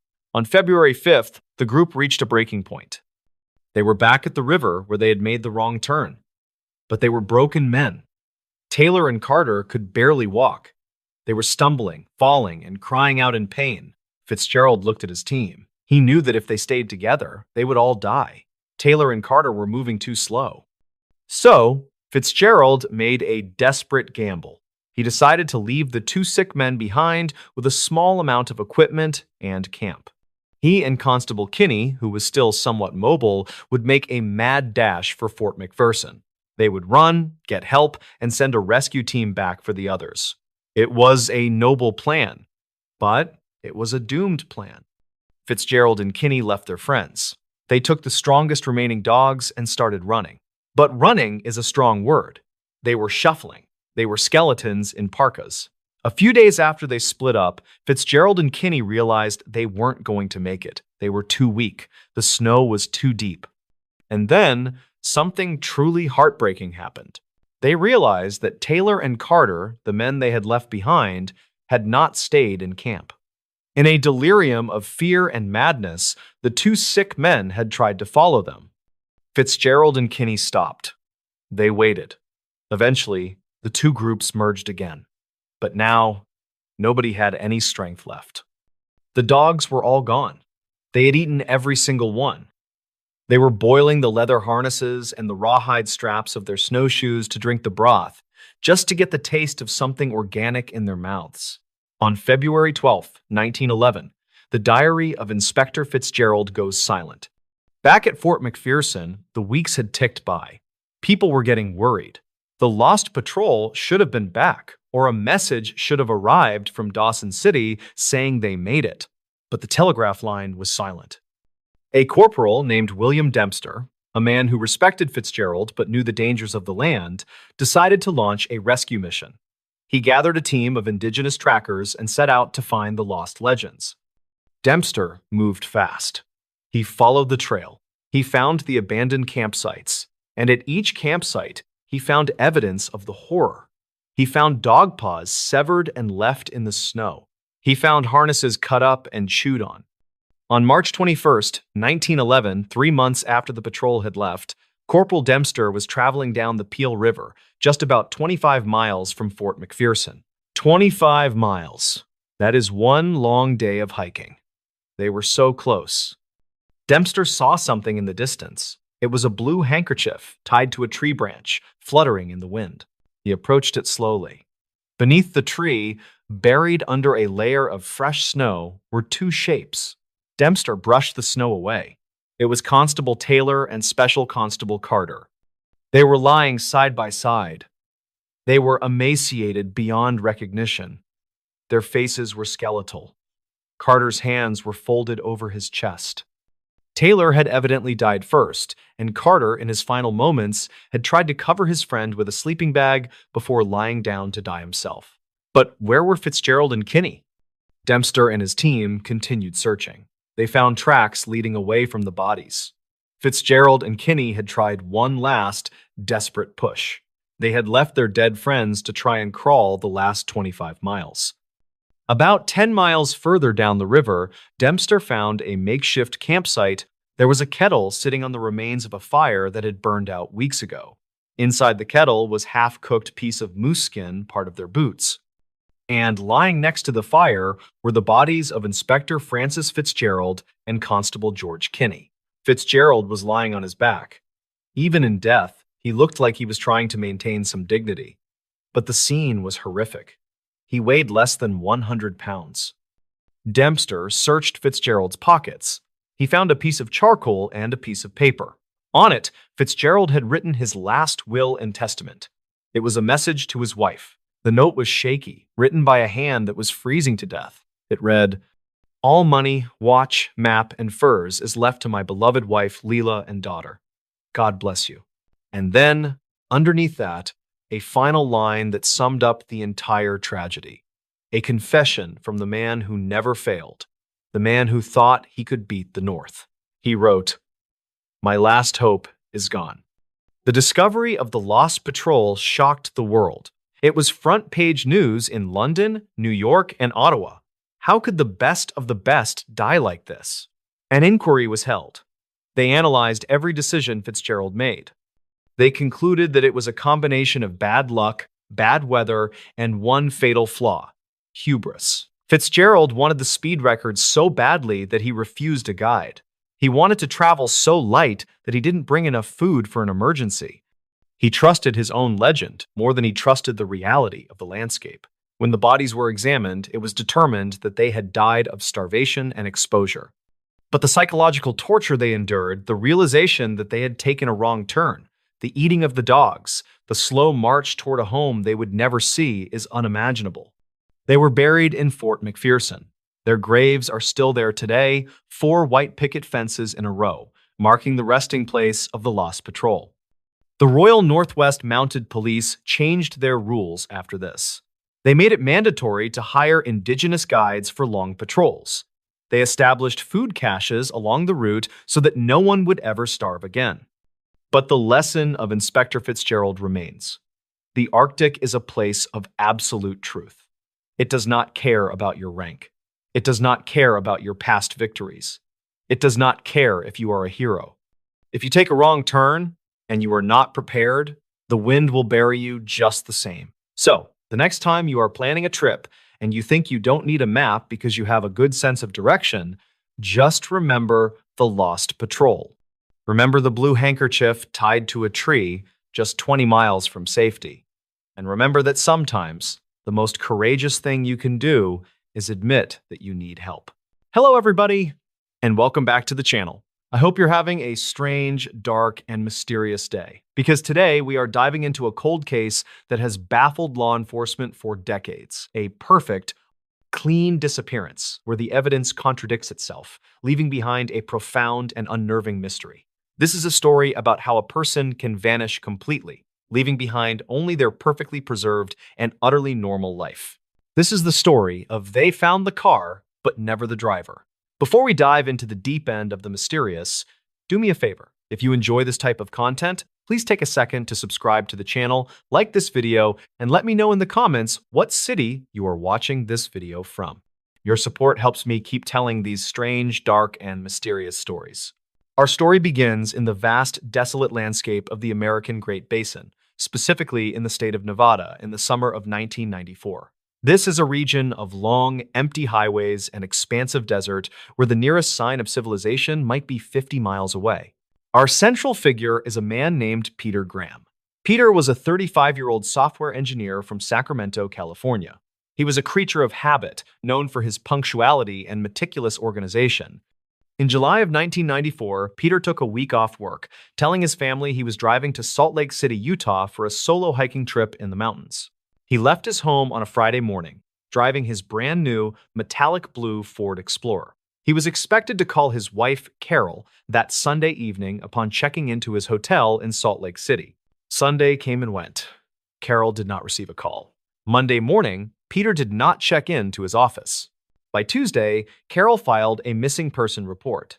Peter Graham had vanished without a trace between Sacramento and Salt Lake City. The police immediately launched an investigation, focusing on the most logical assumption: a car accident on one of the treacherous mountain passes of the Sierra Nevada. For 3 agonizing weeks, the search turned up nothing. Peter's blue Ford Explorer, which should have been highly visible, was nowhere to be found. The police began to suspect foul play, a robbery, or perhaps Peter had abandoned his life, though those close to him dismissed this idea immediately. Then, nearly a month after Peter disappeared, a state trooper patrolling a remote, unpaved service road 50 miles north of Tonopah, Nevada, a road Peter had absolutely no logical reason to be on, spotted something out of place. It was the blue Ford Explorer. The car was parked deep off the main road, resting perfectly level on a stretch of flat, packed earth. It was not hidden. It was simply placed, facing west, toward the setting sun. The police swarmed the location. The first thing they noted was the sheer anomaly of the scene. The car was pristine. There was no crash damage, no dents, and no mud. It was simply parked, as if waiting for its owner to return from a brief errand. The official report, written by the lead detective, described the interior of the Explorer in minute, chilling detail. The interior of the Ford Explorer. The keys. The ignition was off, and the keys were not in the car. They were found resting neatly on the center console, exactly where one might place them before getting out. The personal effects. Peter's wallet, containing $400 in cash and all his identification, was on the passenger seat. His expensive wristwatch was on the dashboard. His laptop, still inside its carrying case, was on the back seat. Nothing of value had been stolen. The windows and doors. All 4 windows were rolled up tightly. The doors were unlocked. There were no signs of a struggle, forced entry, or resistance. The food. A half-eaten sandwich, wrapped in aluminum foil, was resting on the driver's side floor mat beside a nearly full can of soda. The food was slightly spoiled by the desert heat, suggesting it had been left within the first few days of the disappearance. The gas tank. The fuel gauge read nearly full. Peter had only driven a fraction of the distance from his last known gas stop. The car was a perfect snapshot of an ordinary moment suddenly interrupted. Peter Graham had stopped his car, turned off the engine, placed his keys and belongings neatly inside, taken a bite of his lunch, and then stepped out. And then he had vanished. The search teams, dozens of volunteers, dogs, and aerial reconnaissance scoured the surrounding desert. They searched for signs of a struggle, footprints, or discarded clothing. They found nothing. The ground was hard, rocky, and unforgiving, but experienced trackers confirmed one terrifying detail. There were only one set of footprints leaving the driver's side door. Peter had gotten out of the car, taken perhaps 5 or 6 steps toward the west, and then the prints simply stopped. It was as if the ground had opened up and swallowed him whole. The police were baffled. If this were foul play, why leave the keys and the cash? If it were an animal attack, where were the signs of struggle or blood? If Peter had hiked away to harm himself, why leave his fully stocked backpack in the vehicle? The missing details. As the investigation intensified, the focus shifted to the objects that were not in the car. The police confirmed that Peter had packed a large, durable hiking backpack containing water, a compass, and emergency supplies. The backpack was missing. This indicated that Peter had planned to walk away, but only for a short time, as he had left his wallet and keys behind. However, the most unsettling missing detail was found in the car's trunk. Peter's hobby was photography. He always traveled with his high-end, heavy-duty SLR camera.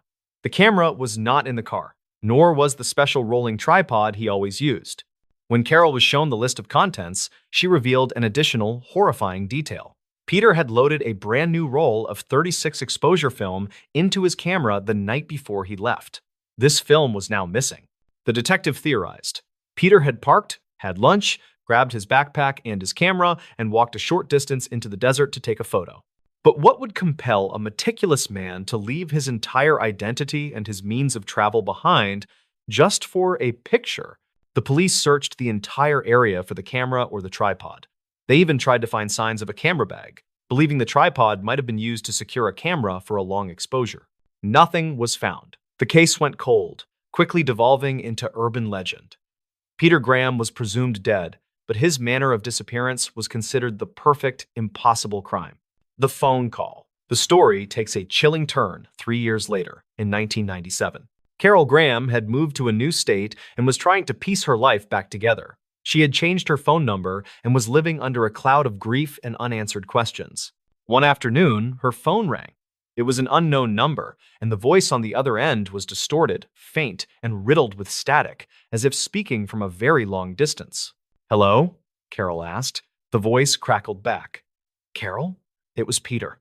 It wasn't just a similar voice. It was Peter's unmistakable cadence, the slight, distinctive tremor in his speech. Carol, paralyzed by shock, could only whisper his name. "Peter? Oh my God, Peter, where are you?" Peter's voice came back, thin and desperate, fighting through the static. "Carol, I don't know where I am. I took the picture. I took the picture of the thing. I shouldn't have." "What thing, Peter?" "The police found your car. Where are you?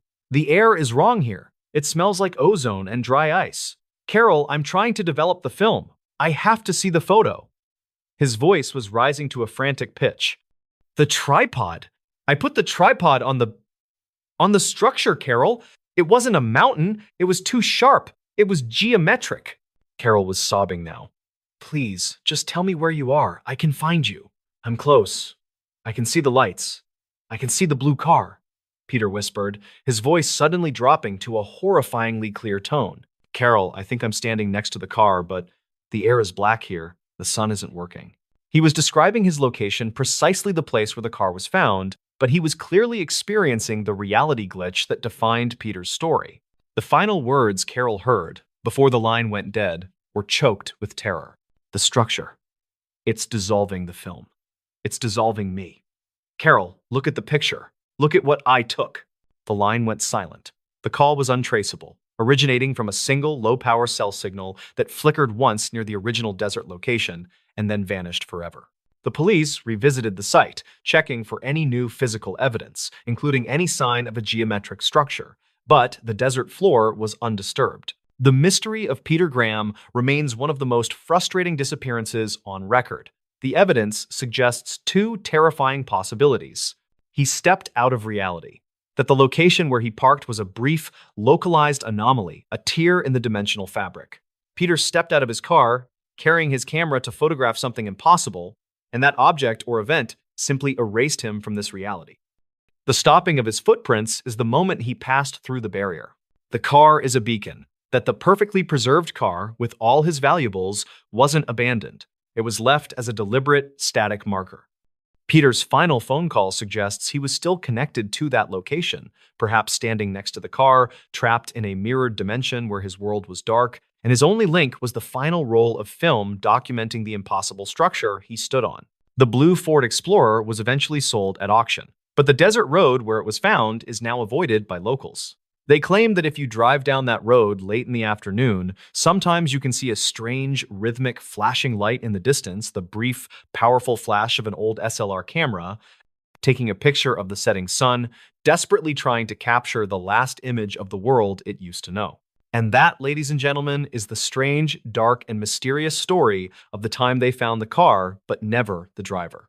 Until next time, take care of yourselves. How is everyone doing today? I hope you are all well, and if you are not, I hope things get better for you soon.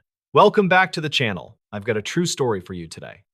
It is strange, it is dark, and it is mysterious. And it details the terrifying events that occurred in one of the most remote, utterly isolated ghost towns in North America, Kennecott, Alaska, a town frozen in time, haunted not just by history, but by the powerful, vengeful curse of the copper mine itself.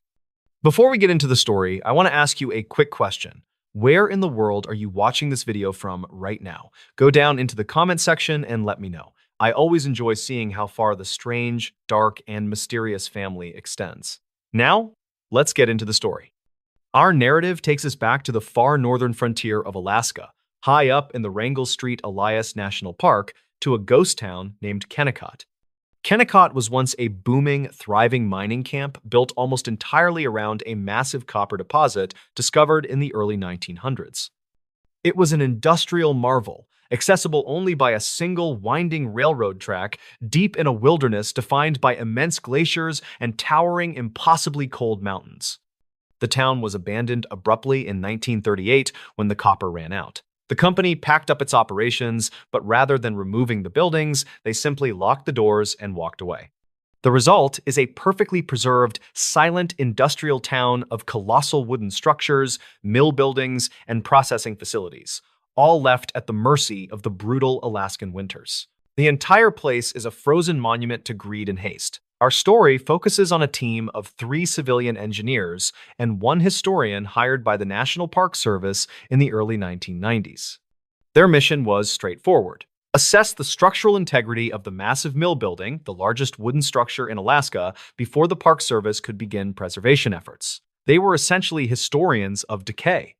The team consisted of Dr. Aaron Wells, the lead engineer, and an expert in cold weather physics. Ben and Lisa, 2 structural technicians, and Dr. Ellen Gray, the historian, who was obsessed with the strange, short, and wildly profitable history of the Kennecott mine. The team arrived in late October. The last bush plane dropped them off, promising to return in exactly 2 weeks. They were equipped with satellite phones, generators, and enough high-tech monitoring gear to stabilize a small skyscraper. The atmosphere in Kennecott was immediately unsettling. The town felt utterly, profoundly silent. The immense wooden mill building, 12 stories high, built into the side of the glacier, loomed over them like a massive sleeping beast. Everything was covered in a deep layer of dust and ice. Dr. Gray, the historian, quickly uncovered the source of the town's strange, dark, and mysterious energy. She found old, local rumors that suggested the Kennecott copper deposit was not a natural occurrence. The local Athabascan tribes had long warned against mining that specific mountain, claiming it was the heart of the sleeping stone, and that the rich copper veins were the frozen metal blood of a powerful, ancient mountain spirit. Taking the copper, they warned, would result in a terrible, slow, and specific curse upon the thieves. Dr. Wells, the engineer, dismissed this as folklore. He was focused on the mill building. As they began their structural analysis, they discovered something physically impossible. The massive wooden beams and supporting trusses that made up the enormous structure were not simply cold. They registered an internal temperature several degrees lower than the external air temperature. The wood was actively, aggressively cold, acting as a massive heat sink, drawing energy out of the air. "It's thermodynamic nonsense," Wells muttered, checking his sensors. "The wood is radiating cold. It's colder than the ice it's built into." Over the next few days, the team began to feel the effects of this impossible cold. Their high-tech generators constantly stalled. Their batteries drained at an unnatural rate. The temperature inside their own heated cabin remained stubbornly frigid. Then, the phenomena became more focused and terrifying. Ben, the structural technician, was working alone on the 7th floor of the mill, installing a stress monitor onto a massive beam. He was wearing thick gloves and a heavy parka. Suddenly, he heard a sound, not a human sound, but the sound of heavy, dry, rhythmic metal grinding, as if the huge, silent, ore-crushing machinery deep in the mill's basement had inexplicably roared to life. Ben froze, listening. The sound was followed by a sharp, clear voice, not from the radio, but originating from the hollow wooden walls right next to him. The voice was deep, resonant, and spoke in perfect, clear English, yet it sounded like gravel being scraped against steel. The voice said simply, "Thief, return the blood." Ben threw his tools and scrambled down the 12 flights of stairs in a blind panic. When he reached the bottom, he found the other members of the team, who had heard nothing but Ben's screams echoing in the vast empty structure.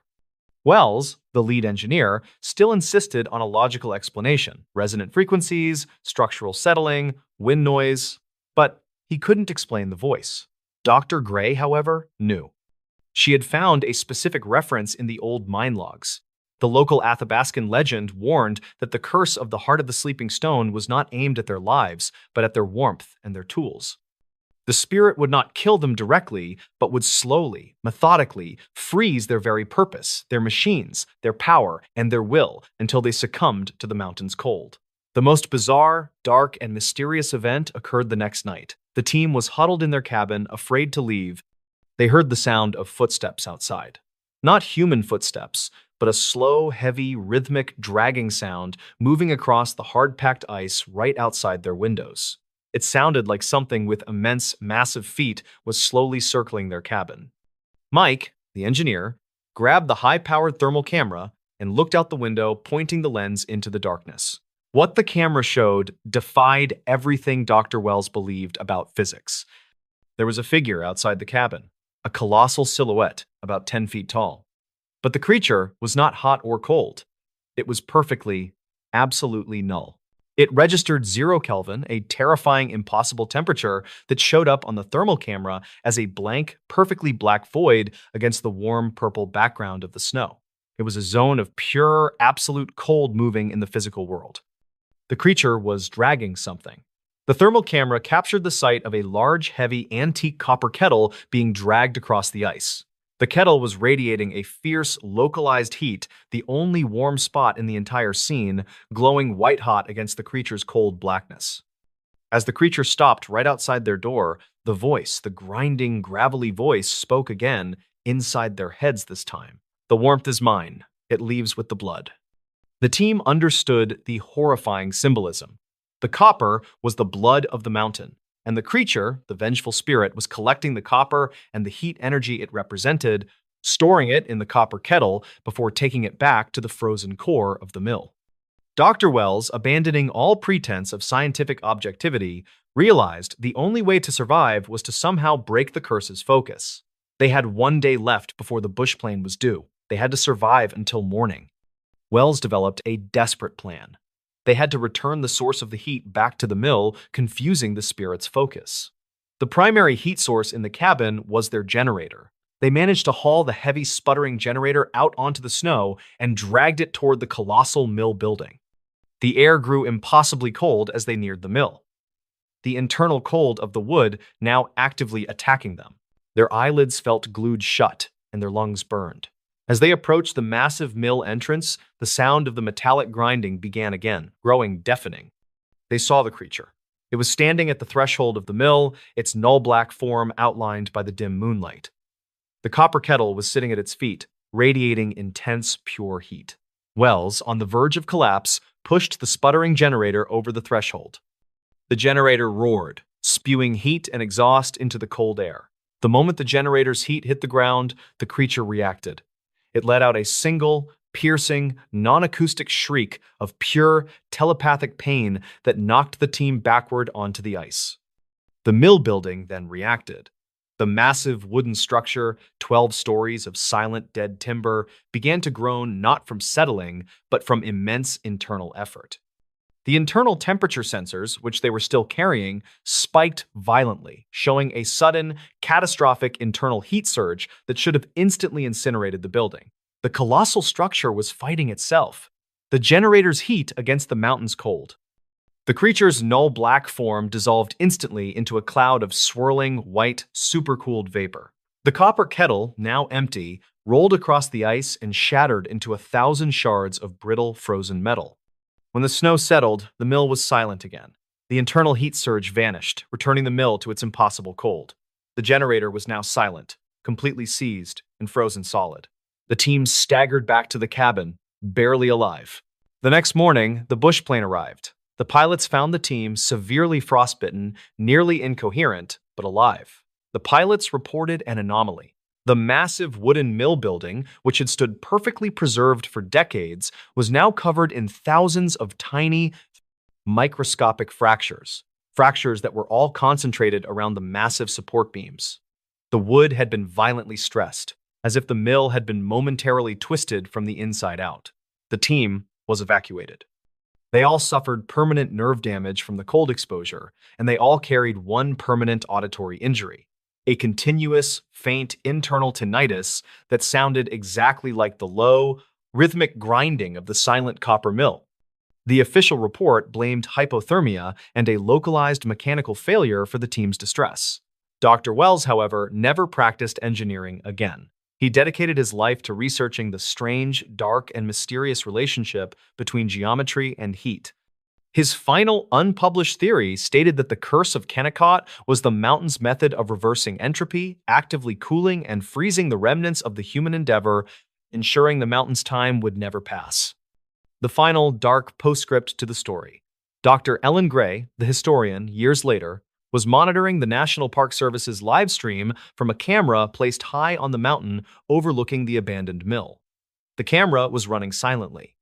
One night, the camera captured something impossible. The enormous copper mill building, 12 stories of decaying wood, did not move.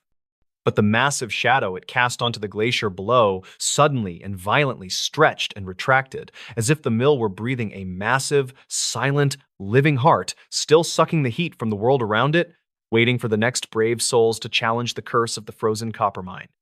And that is where our story ends, with the terrifying knowledge that sometimes the true curse is not death, but the eternal, impossible, profound cold. If you enjoyed this strange, dark, and mysterious story, please consider hitting that like button, and if you are new here, hit that subscribe button to join our community. Thank you for listening, and I hope to see you all on the next one. Today's story is about one of the most baffling disappearances in North American history. It is a case that sparked the largest search and rescue operation ever conducted in the Great Smoky Mountains, involving the FBI, the Green Berets, and thousands of volunteers. Yet, To this day, it remains unsolved. This is the story of Dennis Martin.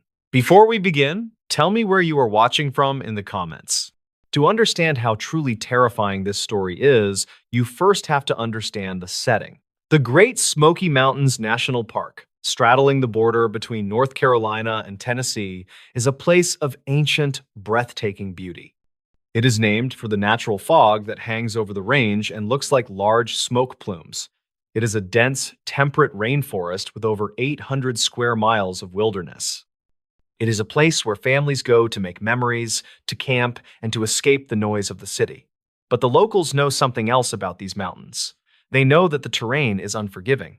The vegetation is so thick, often called rhododendron hells, that a person can step 5 feet off the trail and completely disappear from view. It is in this vast green ocean of trees that the Martin family arrived for a Father's Day weekend trip. It was June 14th, 1969. Bill Martin, a successful architect from Knoxville, Tennessee, had been looking forward to this trip all year. It was an annual tradition for the Martin family. Every Father's Day, the men of the Martin family, Bill, his father Clyde, and his 2 sons, would hike into the mountains to camp. This year, they were headed to a place called Spencefield. Spencefield is a grassy bald, a high-altitude meadow sitting along the Appalachian Trail. It offers stunning views and wide-open spaces, making it a perfect spot for camping. Bill brought along his 2 sons. There was his older son, Douglas, and his younger son, Dennis. Dennis Martin was just 6 years old. He was a cute kid, a little small for his age, with a mop of dark hair and an adventurous spirit. On this particular trip, Dennis was wearing a very distinct outfit. He had on a bright red t-shirt, green shorts, and white socks with little Oxford-style shoes. That red shirt is a crucial detail because in the deep greens and browns of the forest, red is the one color that should stand out like a beacon. It is the color of safety, or at least it should have been. The hike up to Spencefield was grueling but uneventful. The family arrived at the clearing, set up their campsite, and began to enjoy the pristine mountain air. It was a beautiful Saturday afternoon. The sun was shining, the birds were singing, and the atmosphere was relaxed. There were other families up there too. In fact, another family, the Martins' friends, were camped nearby with their own 2 young sons. So, you had a group of 4 young boys running around the meadow, playing tag, and burning off energy while the fathers sat on the grass, chatting and keeping a casual eye on them. As the afternoon sun began to dip lower, casting long shadows across the grass, the boys decided they wanted to play a prank on the adults. You know how kids are. They love the thrill of the jump scare. The plan was simple. The adults were sitting in a loose circle talking. The 4 boys would split up, sneak around the perimeter of the clearing, hide in the bushes, and then, on a silent signal, they would all jump out at once and scream to startle their dads. Because Dennis was the youngest, and because he was wearing that bright red shirt, the older boys told him he needed to hide separately so he would not give away their position. The 3 older boys went one way, creeping to the left. Dennis, eager to play his part perfectly, went the other way. He trotted off alone toward a patch of dense brush on the edge of the forest. Bill Martin watched his son go. He saw the flash of the bright red shirt as Dennis ducked behind a large bush. Bill smiled, knowing exactly what the kids were up to. He leaned back, ready to play along, ready to act surprised when the boys jumped out. He watched the bush where Dennis was hiding. He was only about 20 or 30 feet away. It was close. Close enough to throw a baseball. Close enough to hear a twig snap. A few minutes passed.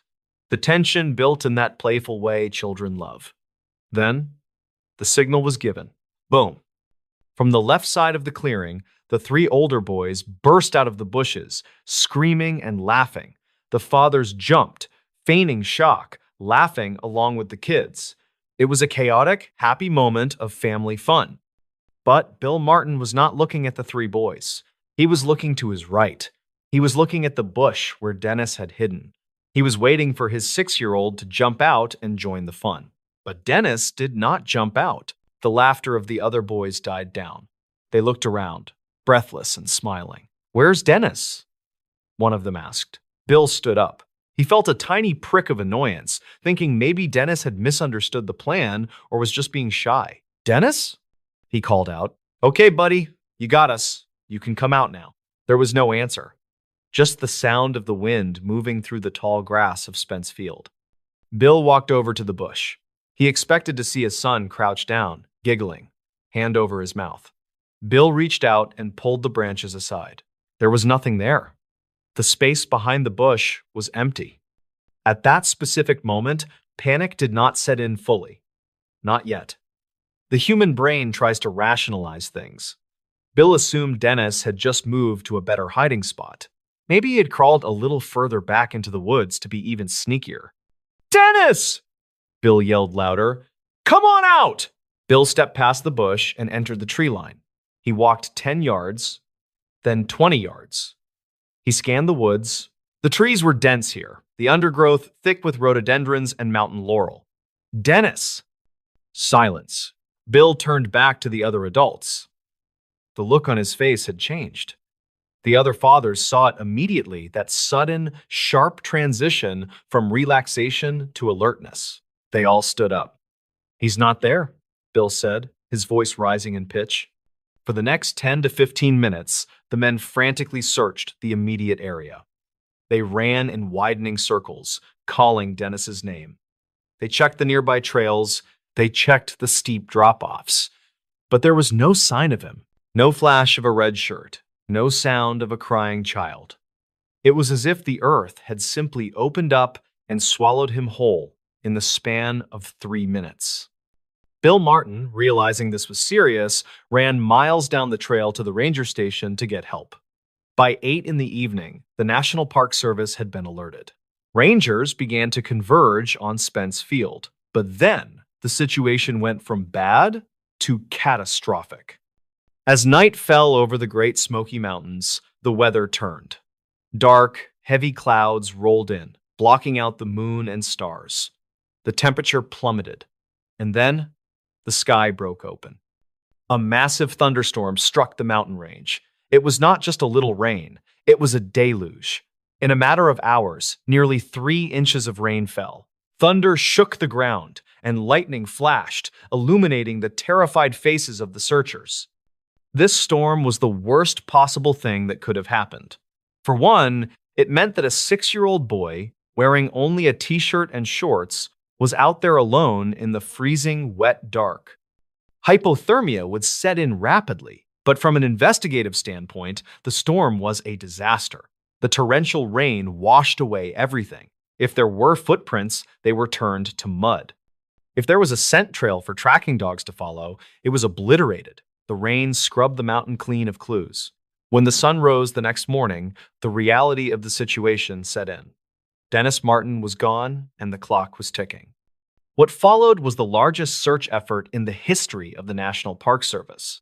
News of the missing boy spread across the country. It touched a nerve. Everyone could imagine the horror of a child lost in the woods. Volunteers flooded into the park. We are talking about Boy Scout troops, college students, firemen, police officers, and local hunters. At the peak of the search, there were over 1,400 people scouring the mountainside. The search was massive, but it was also chaotic.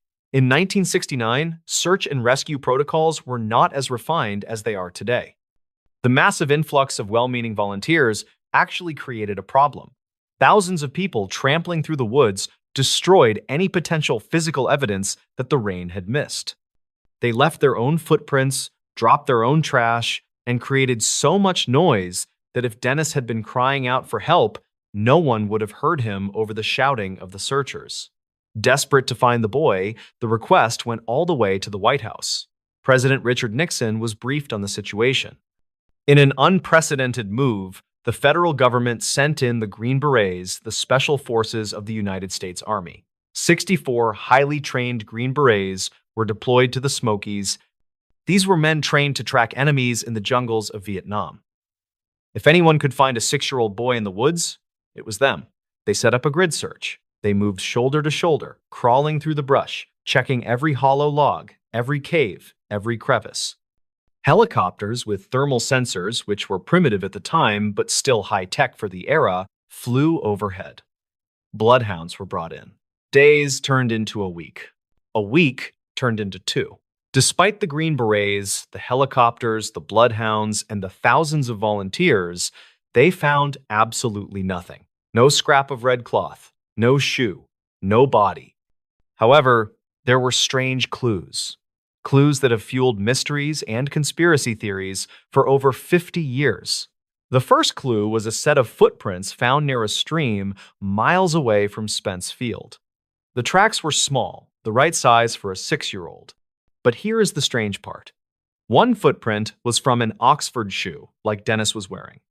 The other footprint was barefoot. Why would he take off one shoe? And why were the tracks leading into such rugged, dangerous territory, far away from where he disappeared? The searchers followed the direction of the tracks until they vanished into the brush, but they led to nowhere. The second clue, or rather, the second lead, is the most disturbing part of this entire story. It is the detail that keeps people awake at night. Several miles away from Spence Field, around the same time Dennis went missing, a tourist named Harold Key was hiking with his family near an area called Sea Creek. This area is very remote, rugged, and difficult to access. Harold Key and his family heard something terrifying. They heard a scream. It was an enormous, sickening scream. Harold Key described it later as a scream that definitely came from a child, a scream of pure terror. Harold stopped and scanned the ridge above him to see where the noise came from. He saw movement. Through the trees, he saw a figure, but it was not a child. Harold Key told investigators that he saw a wild man. He described a disheveled, rough-looking man moving quickly through the trees. The man appeared to be hiding, moving with a strange, stealthy gait. But the most chilling detail was that this man appeared to be carrying something on his shoulder. Harold Key could not make out exactly what the bundle was, but he saw something red. Remember, Dennis Martin was wearing a bright red shirt. Harold Key thought the man looked suspicious enough that he reported it to the park rangers and the FBI. He told them about the scream, the rough-looking man, and the red object. Now, you would think this would be the breakthrough. You would think the FBI would swarm that ridge, hunting for this wild man. But that is not what happened. The FBI and the Park Service authorities determined that the sighting was too far away from Spence Field to be relevant. They calculated the distance and the ruggedness of the terrain and decided that a 6-year-old boy could not have traveled that far in the time between his disappearance and when Harold Key heard the scream. They concluded that there was no way the two events were connected. They dismissed the lead. Years later, however, expert trackers and hikers have disputed this dismissal. They argue that if Dennis had been abducted, if someone had grabbed him the moment he stepped behind that bush, the kidnapper could have moved quickly. Or perhaps Dennis, fueled by the adrenaline of panic, had run much faster and further than anyone estimated. But the authorities kept the Harold Key sighting quiet for a long time. It was not until much later, through Freedom of Information Act requests and leaked documents, that the public learned the full extent of this sighting. There is another layer to the wild man theory. The Great Smoky Mountains have a long history of folklore involving feral humans, or mountain men who live completely off the grid, deep in the woods, detached from civilization. While most people dismiss these as campfire stories, there have been actual documented cases of fugitives and hermits living in those mountains for years without being detected. Did Dennis Martin stumble upon one of these individuals? Was he snatched by a predator who used the chaos of the mountains to hide? The search for Dennis Martin was eventually scaled back and then finally called off. It remains the most extensive and expensive search in the park's history. The Green Berets packed up and left. The volunteers went home. The Martin family was left with a hole in their hearts that would never heal. Bill Martin spent the rest of his life looking for his son. He spent his fortune, his energy, and his sanity trying to find answers.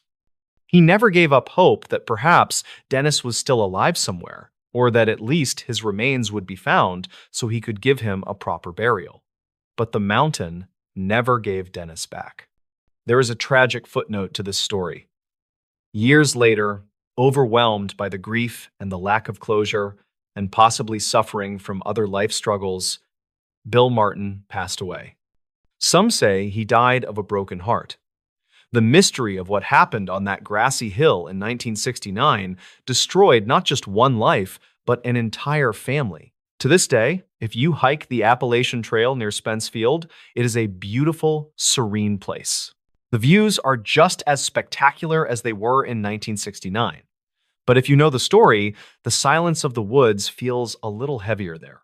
You look at the dense rhododendron thickets, the hells, and you wonder, how does a boy vanish in 60 seconds? Did he get lost and succumb to the elements, his small body hidden in a crevice that searchers missed by inches? Was he taken by a mountain lion? Though no blood or torn clothing was ever found. Or was there something darker roaming the woods that day? A wild man who saw a flash of a red shirt and seized an opportunity? We will likely never know the truth. The disappearance of Dennis Martin remains one of the most unsettling mysteries of the national park system. It is a reminder that no matter how safe we feel, the wilderness is vast, indifferent, and full of secrets. And that is where the story ends. But the question remains, what really happened to Dennis Martin? If you are a fan of the strange, dark, and mysterious, this case is the ultimate example of why you should always keep your loved ones close when you step into the wild. Because sometimes, all it takes is a single moment, a single turn around a bush for someone to be gone forever. Hello, everybody, and welcome back to the channel. I hope you're having a strange, dark, and mysterious day, because today we are venturing into the wild, untamed vertical landscape of the Pacific Northwest.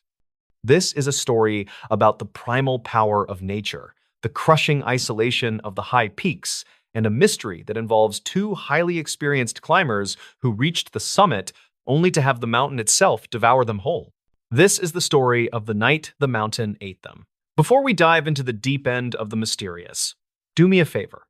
If you enjoy this type of content, please take a second to subscribe to the channel, like this video, and let me know in the comments what city you are watching this video from. Your support helps me keep telling these strange, dark, and mysterious stories. Our story centers on Mount Rainier, the colossal, glacier-covered stratovolcano that dominates the skyline of Washington state. Rainier is magnificent, but it is also one of the deadliest peaks in the world, responsible for hundreds of climbing fatalities. The event we are focusing on took place in the late summer of 1998. Our protagonists are two men, Ethan Cole and Marcus Bell. They were not tourists, they were seasoned professionals. Ethan was a veteran mountain guide with dozens of successful ascents of Rainier. Marcus was a highly skilled search and rescue technician. They were both physically impeccable and technically brilliant. They decided to attempt a difficult, rarely used route on the mountain's eastern face, a punishing, technical climb known for its deep crevasses and volatile weather. They planned a 4-day expedition, fully stocked with emergency supplies, satellite phones, and specialized mountaineering gear.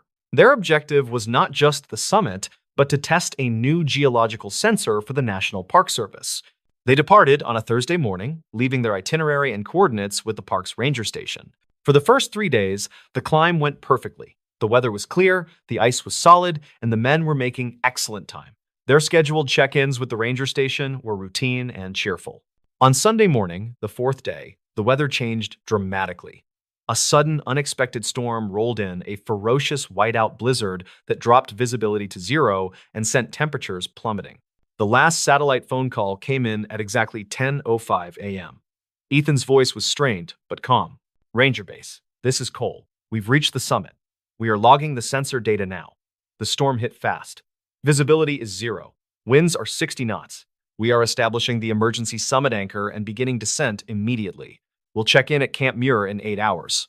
Copy that, Cole, the ranger responded. Be safe. Get off that mountain.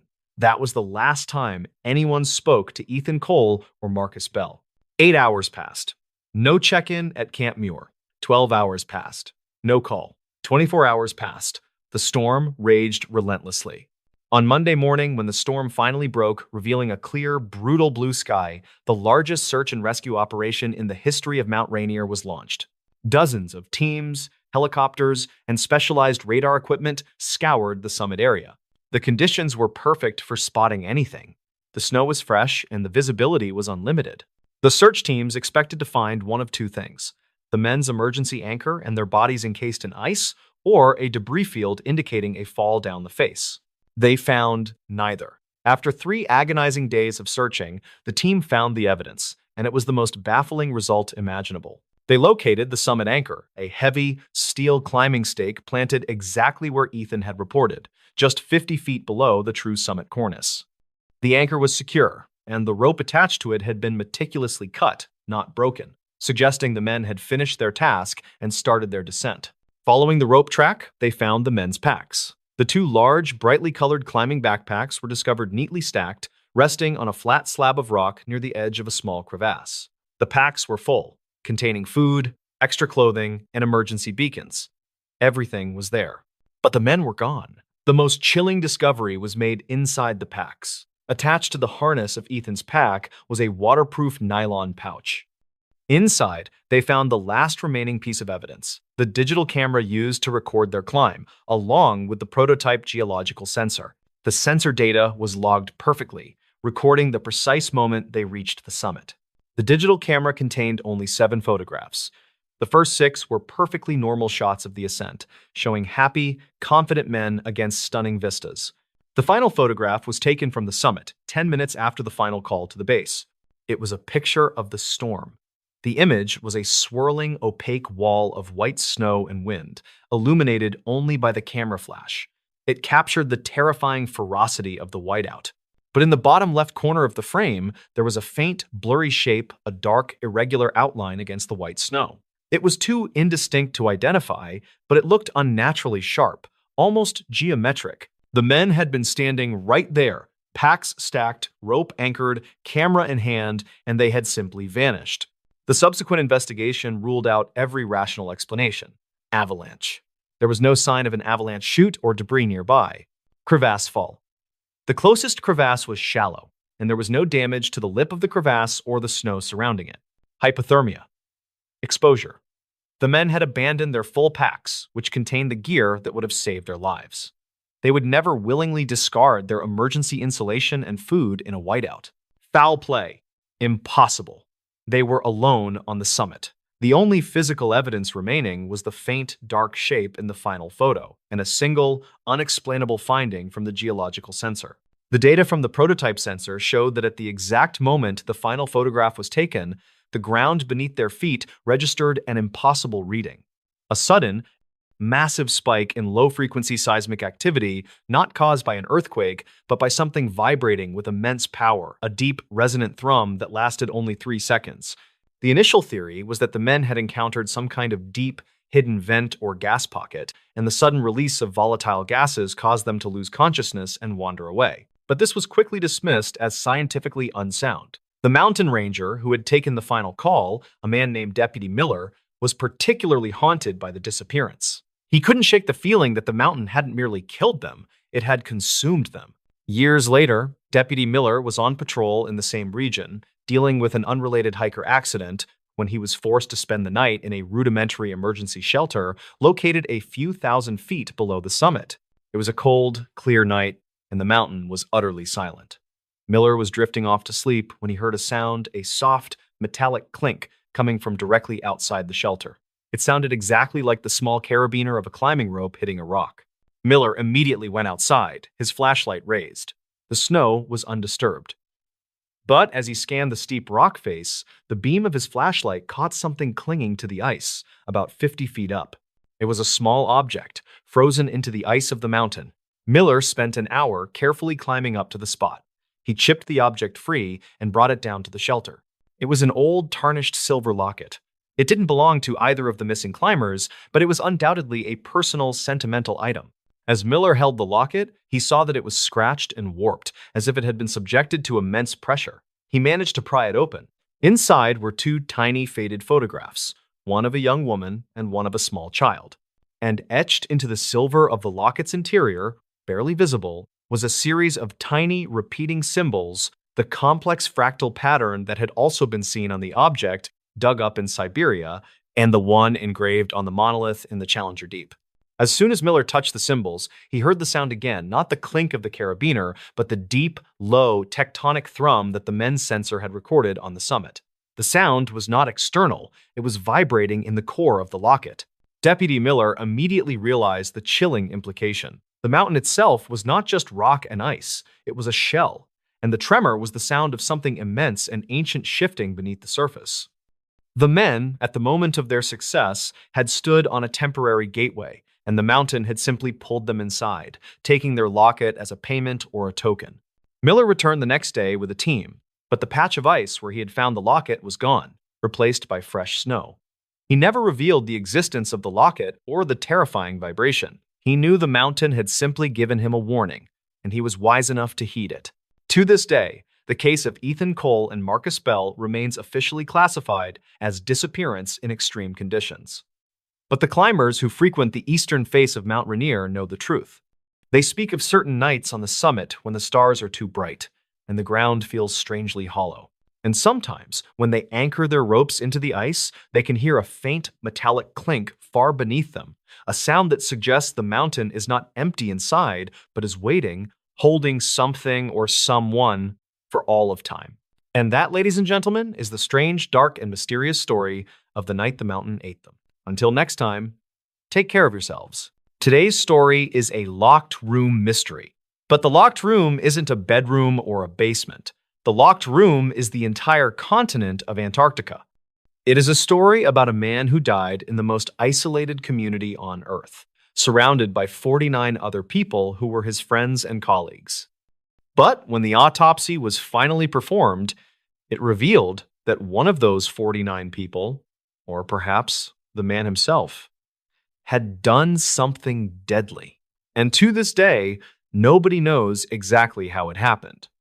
Before we begin, tell me where you are watching from in the comments. Now, let's get into the story. To understand the sheer terror of this situation, you first have to understand the setting.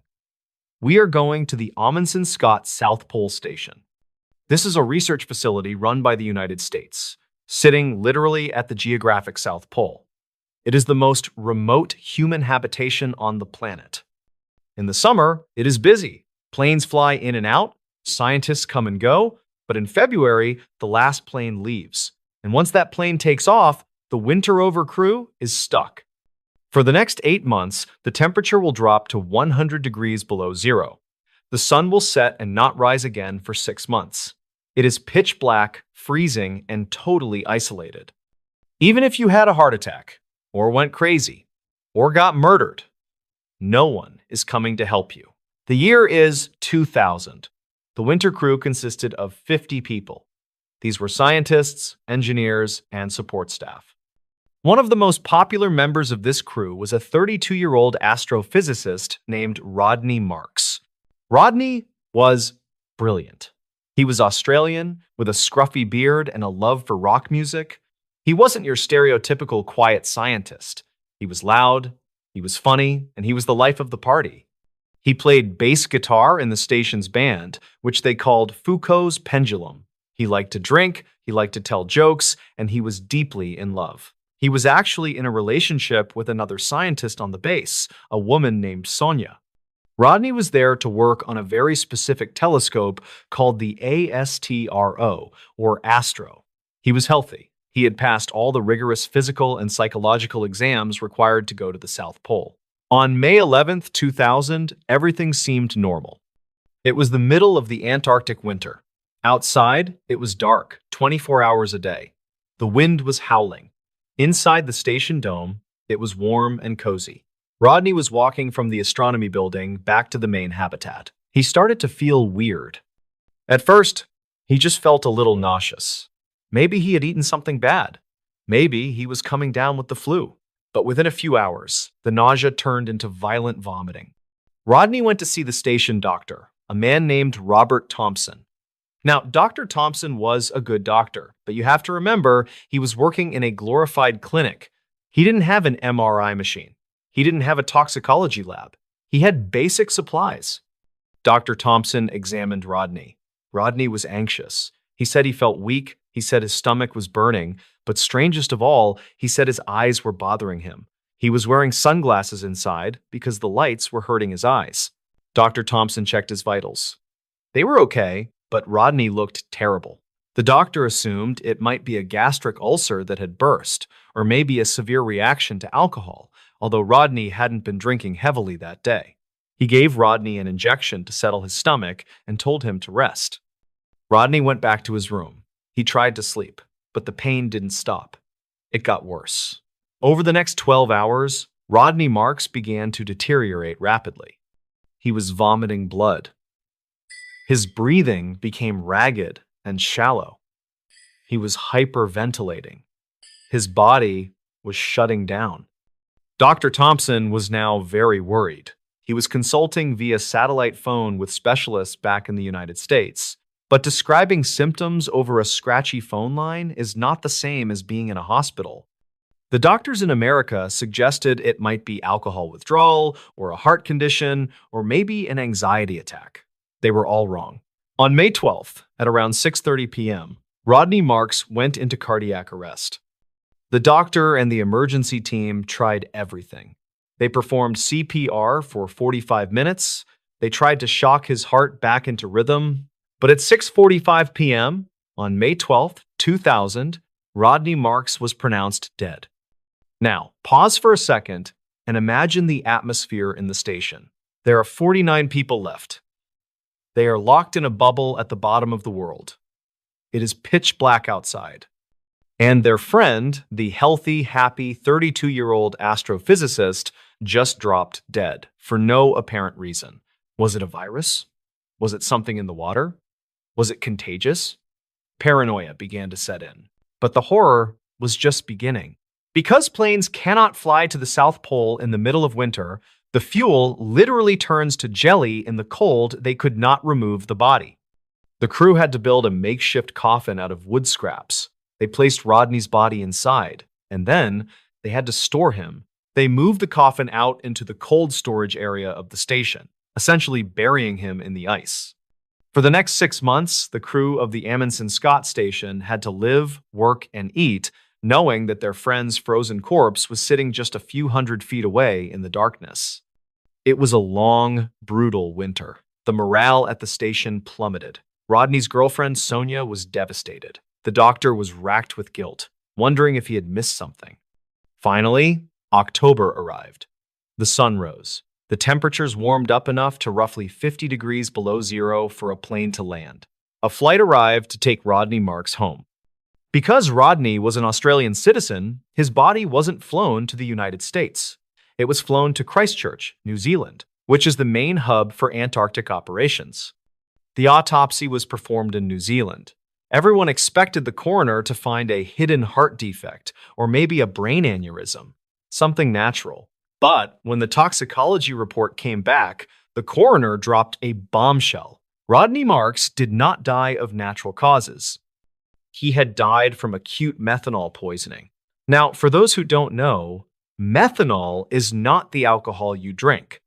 The alcohol in beer and wine is ethanol. Methanol is different. It is found in cleaning fluid, paint thinner, and scientific solvents. It is extremely toxic. If you drink even a small amount of methanol, your body metabolizes it into formic acid. This acid basically eats you from the inside out. It attacks your optic nerve first, which explains why Rodney was wearing sunglasses and complaining about his eyes, and then it shuts down your organs.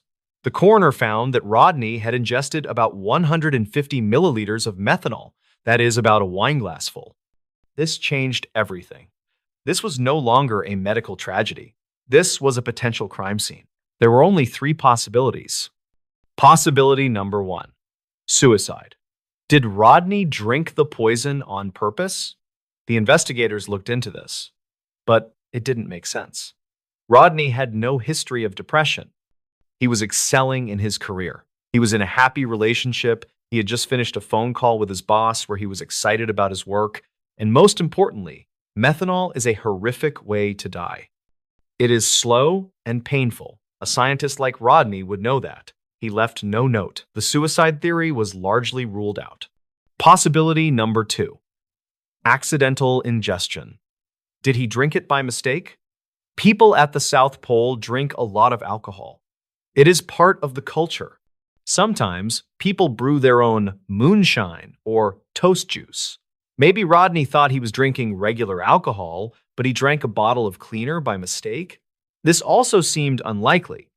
Rodney was smart. Methanol smells different. It is usually kept in clearly marked containers in the lab. And here is the kicker. Nobody else got sick. If there was a bad batch of moonshine going around, half the station would have been vomiting. Only Rodney died. That left possibility number 3, foul play. Murder. Did someone at the station poison him? Suddenly, the police in New Zealand realized they had a massive problem. The death happened at a United States base. The victim was Australian. The body was in New Zealand, and the crime scene was in Antarctica, thousands of miles away. The jurisdiction was a nightmare. The New Zealand police wanted to investigate, but they had no authority to go to the American base. The Americans launched their own investigation, but by the time they started asking questions, months had passed since the death. The station had been cleaned. The trash had been thrown out. The specific bottle that the methanol might have come from was long gone. And the 49 witnesses? They had all scattered to different parts of the world as soon as the winter ended. The investigators did find a few strange clues. They found needle marks on Rodney's arm, but the doctor said those were likely from the attempts to draw blood or give him medication before he died. But were they? Could someone have injected him? They found that there was a supply of methanol in the scientific lab where Rodney worked. It was used for cleaning the telescope equipment. It was accessible. Anyone could have taken it. But who would want Rodney dead? He was popular. He was the guy everyone liked. There were no reports of major fights, no love triangles, no deaths. The New Zealand coroner held an inquest. He interviewed the crew members. Some people said Rodney was a heavy drinker, implying he might have been so drunk he grabbed the wrong bottle. But the autopsy showed his blood alcohol level was low when he died. He wasn't drunk. Other people whispered about tensions on the base. Living in isolation for 6 months makes people crazy. Small arguments turn into hatred. Had Rodney made a joke that offended the wrong person? The investigation hit a brick wall. The United States National Science Foundation, which runs the base, was accused of not cooperating fully. They released a statement saying they found no evidence of foul play, but they didn't release all their internal reports. In 2008, 8 years after the death, the New Zealand coroner released his final report. His conclusion was chilling. He stated that Rodney Marks died of methanol poisoning, but he could not determine how the methanol got into his body. He formally ruled that the intent was unknown. He stated, "I cannot rule out that he was given the methanol by another person, either as a prank that went wrong or with the intent to harm." Think about that. A prank that went wrong. Imagine someone spiking Rodney's drink with a little bit of lab alcohol just to make him sick or get him drunker, not realizing it was deadly methanol. And then watching him die and being too terrified to admit what they did. They would have had to live in that station with the body for 6 months, keeping that secret. Or someone wanted him dead, and they committed the perfect crime. They used a weapon that would vanish from the body eventually. They did it in a place where no police could arrive for 6 months. They did it in a jurisdiction black hole. To this day, the death of Rodney Marks remains the only unsolved death in the history of the South Pole. The 50 people who wintered over that year know the truth, or at least one of them does. Rodney's family in Australia has never stopped asking for answers. A memorial stone stands for him at the South Pole, facing the true geographic South. It reads, "Rodney Marks. He lived life to the fullest." But the question remains, did he lose his life to a tragic mistake? Or is there a murderer walking free today, a person who knows exactly what happened in the dark, frozen silence of the year 2000? So, if you ever find yourself working a winter contract in Antarctica and someone hands you a drink that smells a little bit like paint thinner, maybe just stick to the bottled water. How is everyone doing today? I hope you are all well, and if you are not, I hope things get better for you soon. Welcome back to the channel. I've got a true story for you today.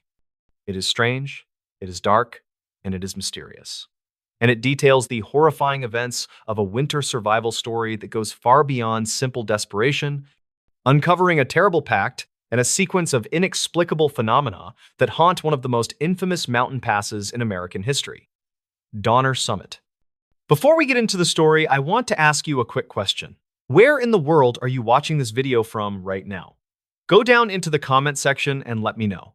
I always enjoy seeing how far the strange, dark, and mysterious family extends. Now, let's get into the story. Our narrative begins in the early 1940s, long after the tragic, well-documented events of the original Donner Party, but in the exact same unforgiving, brutal location in the Sierra Nevada mountains.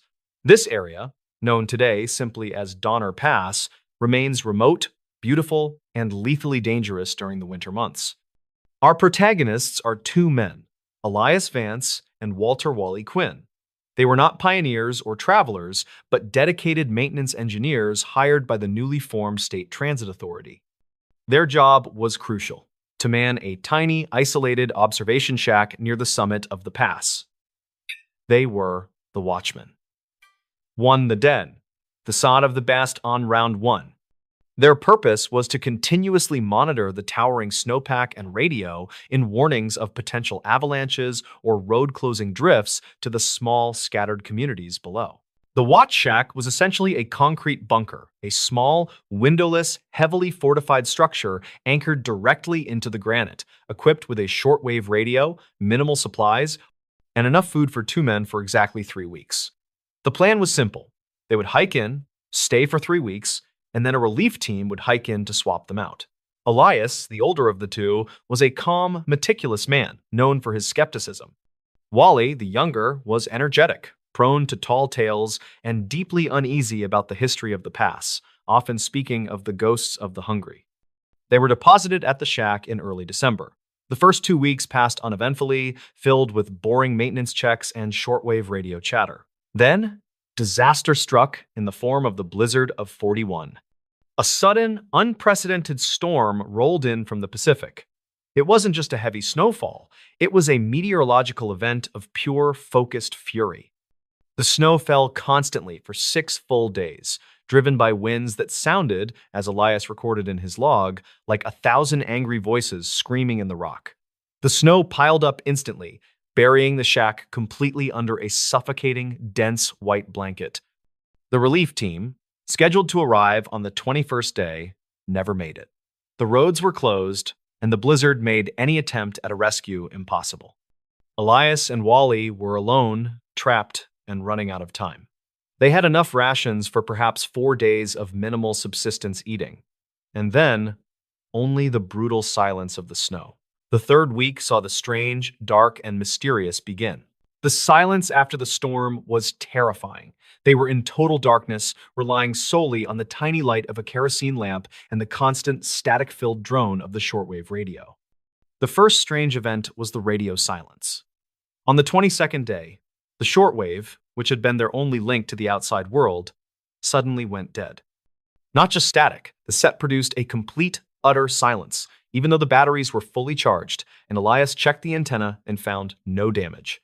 They were now truly alone. The next day, the real terror began.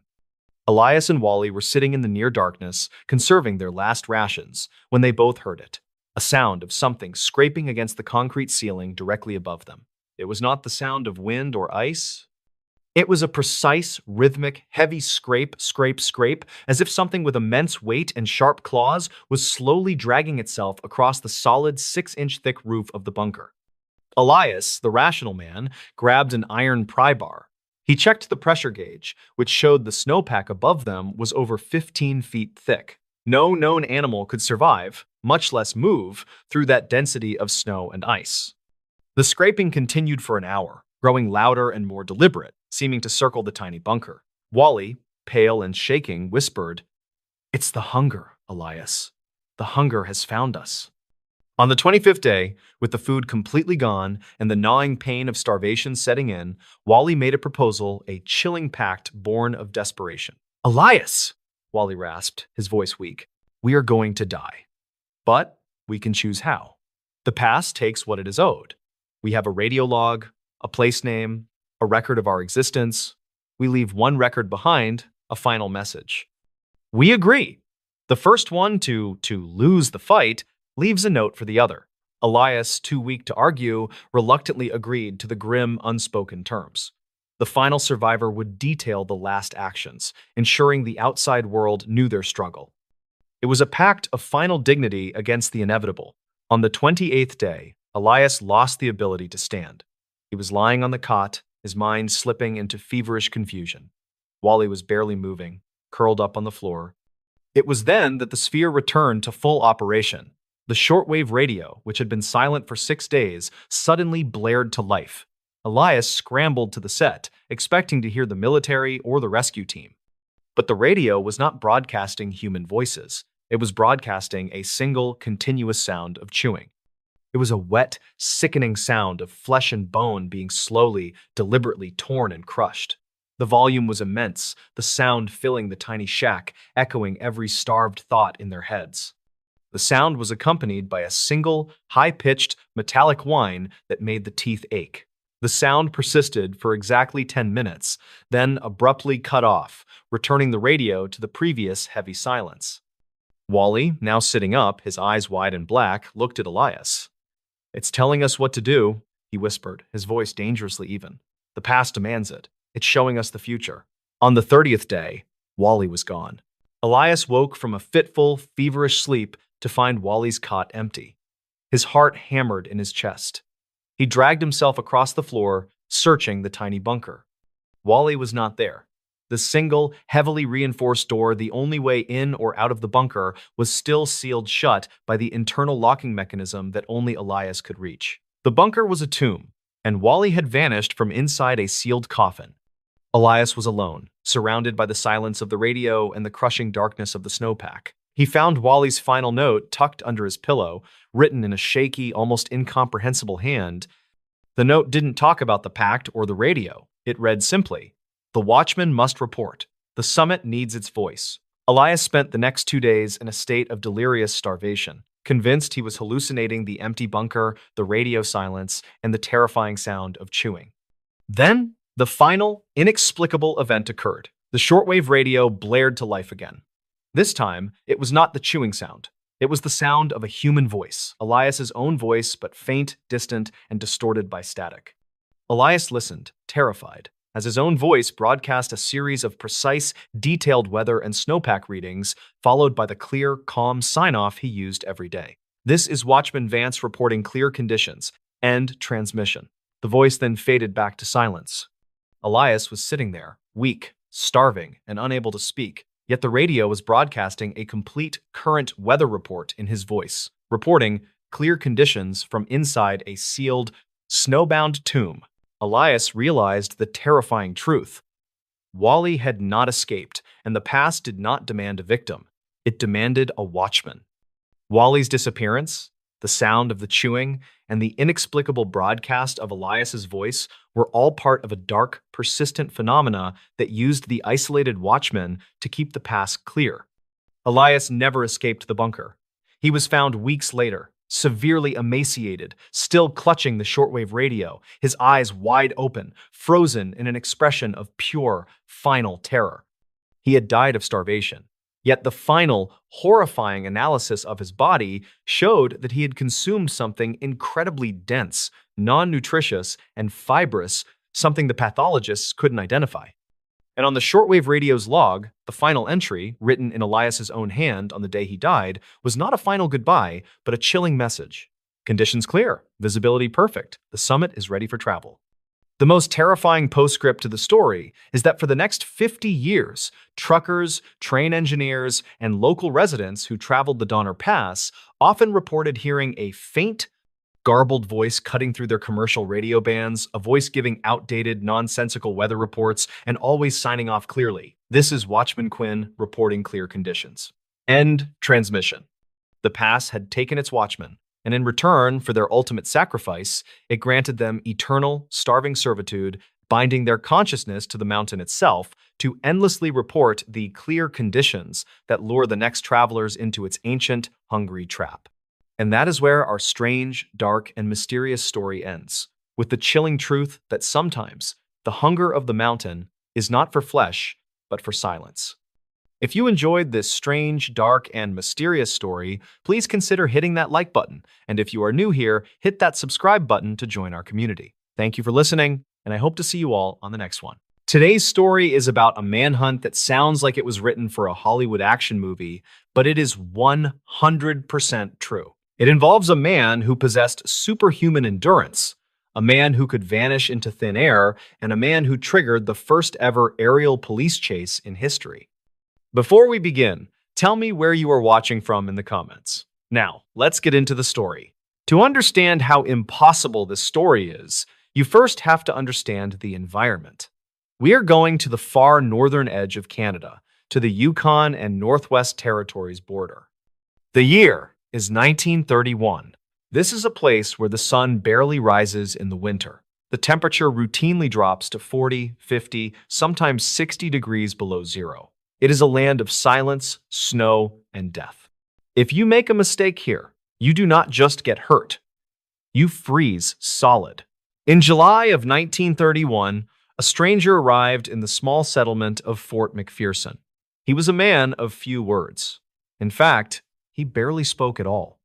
He was about 35 years old, with piercing blue eyes and a strong, stocky build. He told people his name was Albert Johnson. Now, in the North, people tend to be private. They do not ask too many questions. But Albert Johnson was different. He was not just private. He was hostile.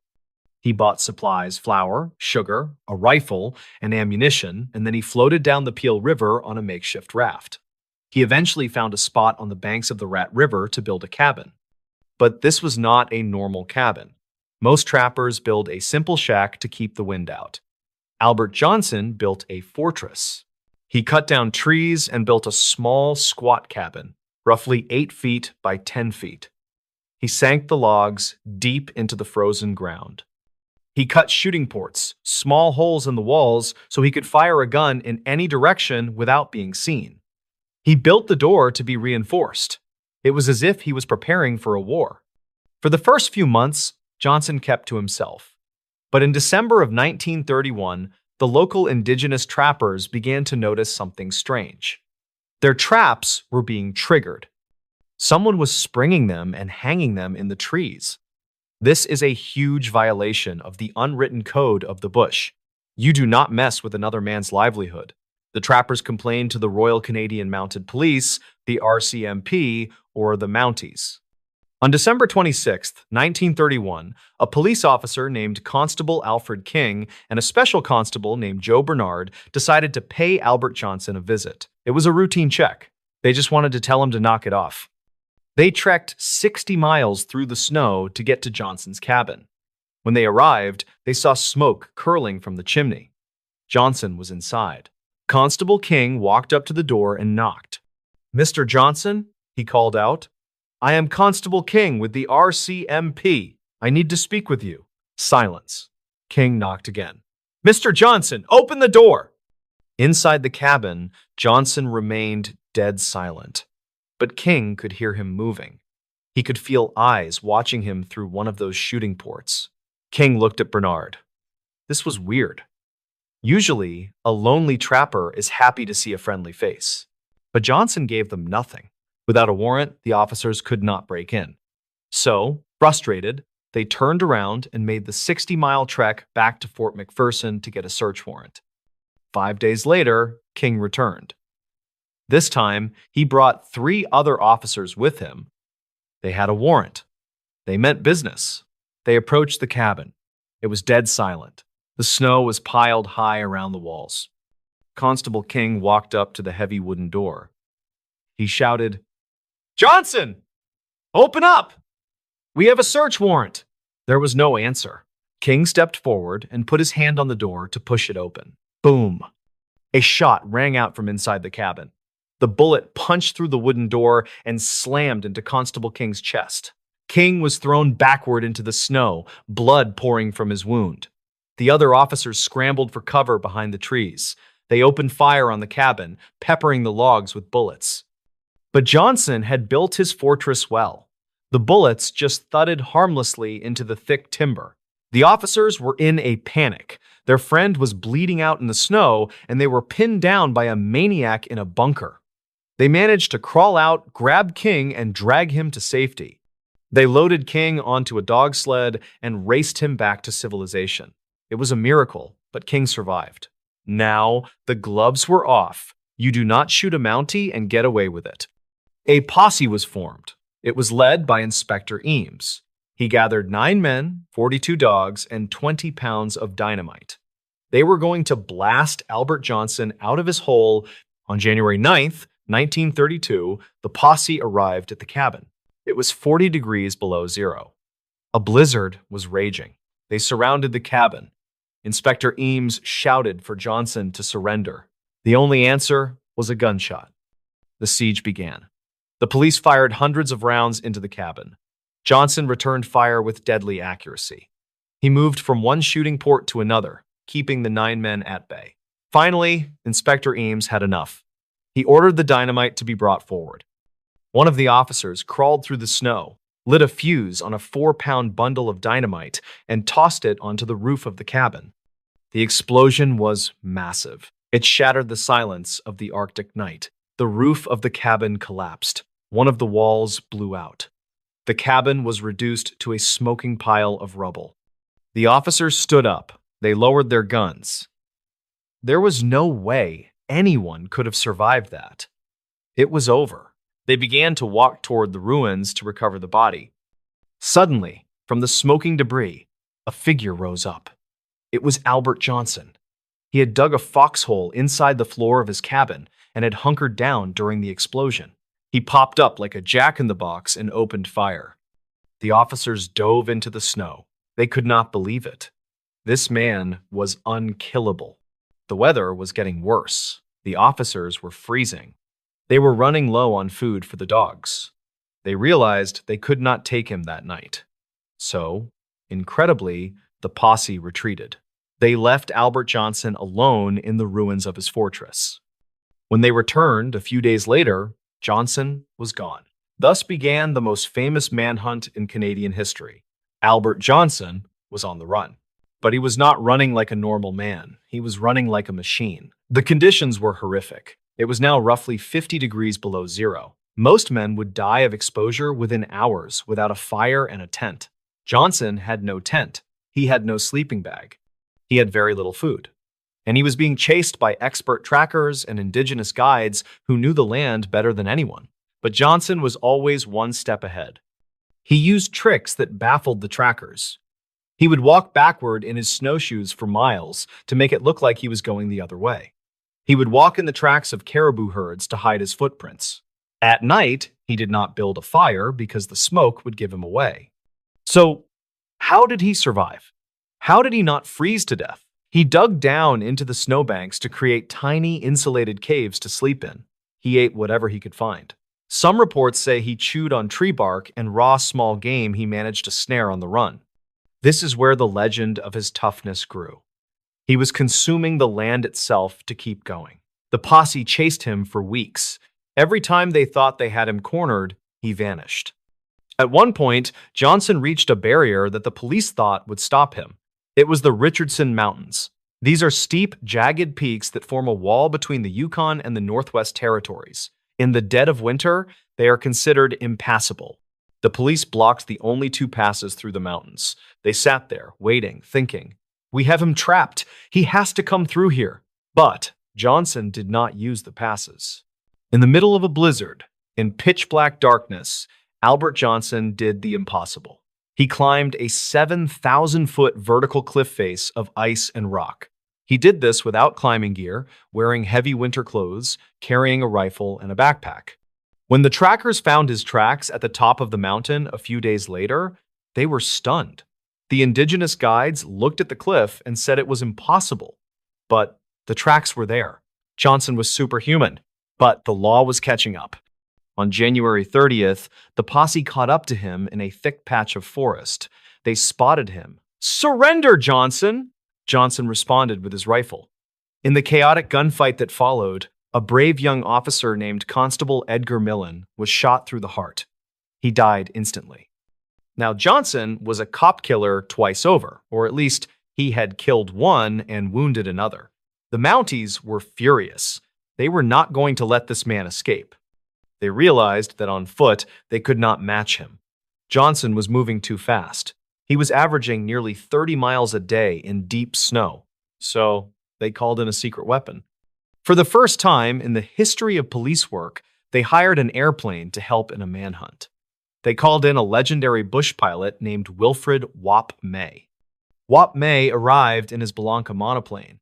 He flew over the frozen wilderness looking for tracks. From the air, Johnson could not hide his trail as easily. Whop May could spot the line of footprints leading through the snow and radio the position to the ground team. Johnson heard the plane. He tried to use the tactic of backtracking, walking in circles, confusing the trail. But the plane was relentless. On February 17th, 1932, the end finally came. The plane spotted Johnson walking down the middle of the frozen Eagle River. The high banks of the river made it hard for him to climb out quickly. The ground team, following the pilot's signals, came around the bend of the river. There he was, the mad trapper. He was about 300 yards away. He saw the police sleds coming. He saw the plane circling overhead. He knew there was nowhere left to run. Albert Johnson didn't try to talk. He didn't try to surrender. He just dropped to his knees, dug a shallow trench in the snow, and raised his rifle. The police officers fanned out. They yelled for him to give up. Johnson fired. The shootout on the Eagle River was intense. Bullets were flying everywhere, kicking up sprays of ice and snow. Whop May, the pilot, was circling above, watching the whole thing. He later said it looked like a war scene. Johnson was hit, but he kept firing. He was hit again. He kept firing.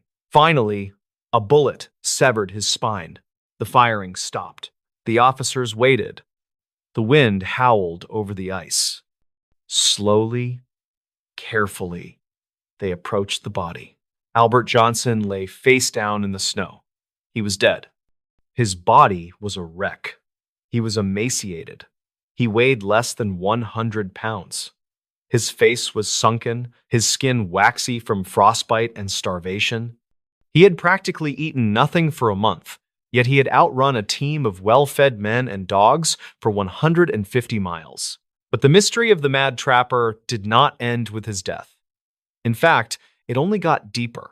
When they searched his body, they found a few $1,000s in cash, a huge amount for 1932. They found some gold teeth in his pocket, which was strange. They found a compass, a knife, and some pills. But they did not find a single piece of identification. No wallet, no letters, no name. Albert Johnson was just a name he had given when he arrived. It was an alias. They took his fingerprints. They sent them to the FBI in America, to Scotland Yard in England, to police forces all over Canada. No match. Nobody knew who he was. Nobody knew why he had come to the Arctic. Nobody knew why he hated the police so much that he was willing to die rather than just talk to them about some beaver traps. For decades, theories ran wild. Was he a bank robber from Chicago hiding out? Was he a draft dodger from World War I? Was he a mentally unstable hermit? They exhumed his body, dug it up several times over the years to do DNA testing. Finally, in 2021, nearly 90 years after the shootout, a team of genetic investigators made a breakthrough. Using advanced DNA genealogy, they linked the mad trapper to a family in Sweden. His real name, they believe, was Patrick Ginter. But even with a name, we still do not have the why. We do not know what snapped in his mind. We do not know what darkness he was running from that made the frozen hell of the Canadian Arctic seem like a safe haven. What we do know is that for 48 days, one man waged a war against nature and the law. He survived explosions, starvation, and the bitter cold, fueled by a rage that kept him warm when the fire could not. He was the man who ate trees. He was the man who refused to break. And in the end, it took an army, an airplane, and a bullet to stop the ghost of the Rat River.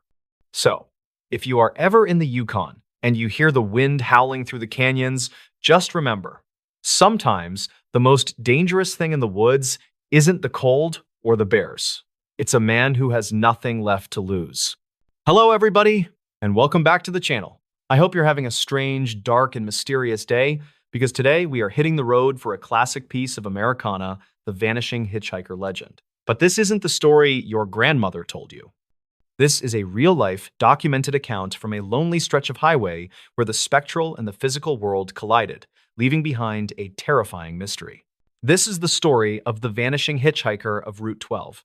Before we dive into the deep end of the mysterious, do me a favor. If you enjoy this type of content, please take a second to subscribe to the channel, like this video, and let me know in the comments what city you are watching this video from. Your support helps me keep telling these strange, dark, and mysterious stories. Our story centers on a specific, desolate stretch of highway known as Route 12, winding its way through the rugged, sparsely populated mountains of upstate New York. It's a road notorious for its hairpin turns, thick fog, and a long, tragic history of fatal accidents. The specific incident we're focusing on occurred in the dead of winter, in the year 1985. Our protagonist is a man named James Donovan. James was a traveling salesman for a regional paper company, a job that kept him on the road constantly. He was a skeptical, pragmatic man, utterly grounded in reality. He was driving his beat-up Ford sedan, heading back toward Albany after a long, unsuccessful day trying to close a deal in a remote town near the Canadian border. It was nearly 11 o'clock p.m.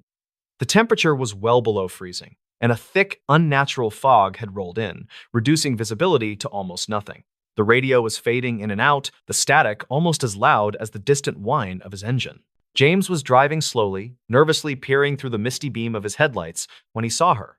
Standing on the shoulder of the road, directly illuminated by his high beams, was a young woman. She was clearly in distress. She was wearing a thin, pale blue formal dress completely inappropriate for the freezing weather.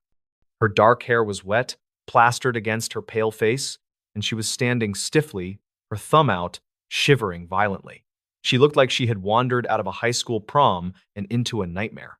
James, despite his exhaustion and his common sense telling him not to stop on a dark, foggy road, couldn't leave her there. He slowed down, pulled the sedan onto the snowy shoulder, and rolled down the passenger window. The moment he saw her face up close, he felt a wave of profound unease. Her eyes were wide, dark, and fixed on him with an expression of pure, bone-deep terror. "Where are you going?" James asked, trying to sound friendly. The girl's voice was barely a whisper. "The bridge. I need to get to the old covered bridge, just up the road. Please, I have to get there now." Quote, James knew the bridge she meant. It was about 3 miles further down Route 12. It was an iconic, but very remote, landmark. "All right, hop in. You're freezing," he said, reaching across to unlock the passenger door. The girl quickly opened the door and slid into the seat. The moment she settled beside him, James was hit by an intense wave of cold. It was far colder than the outside air, a chilling, damp cold that seemed to radiate directly from her body. He pulled back onto the highway. "My name is James. What's yours?" "Eliza," she replied, her voice still thin and strained. She didn't look at him. Her eyes were fixed straight ahead on the road, watching the fog-shrouded path ahead. James tried to make small talk, asking her what she was doing out here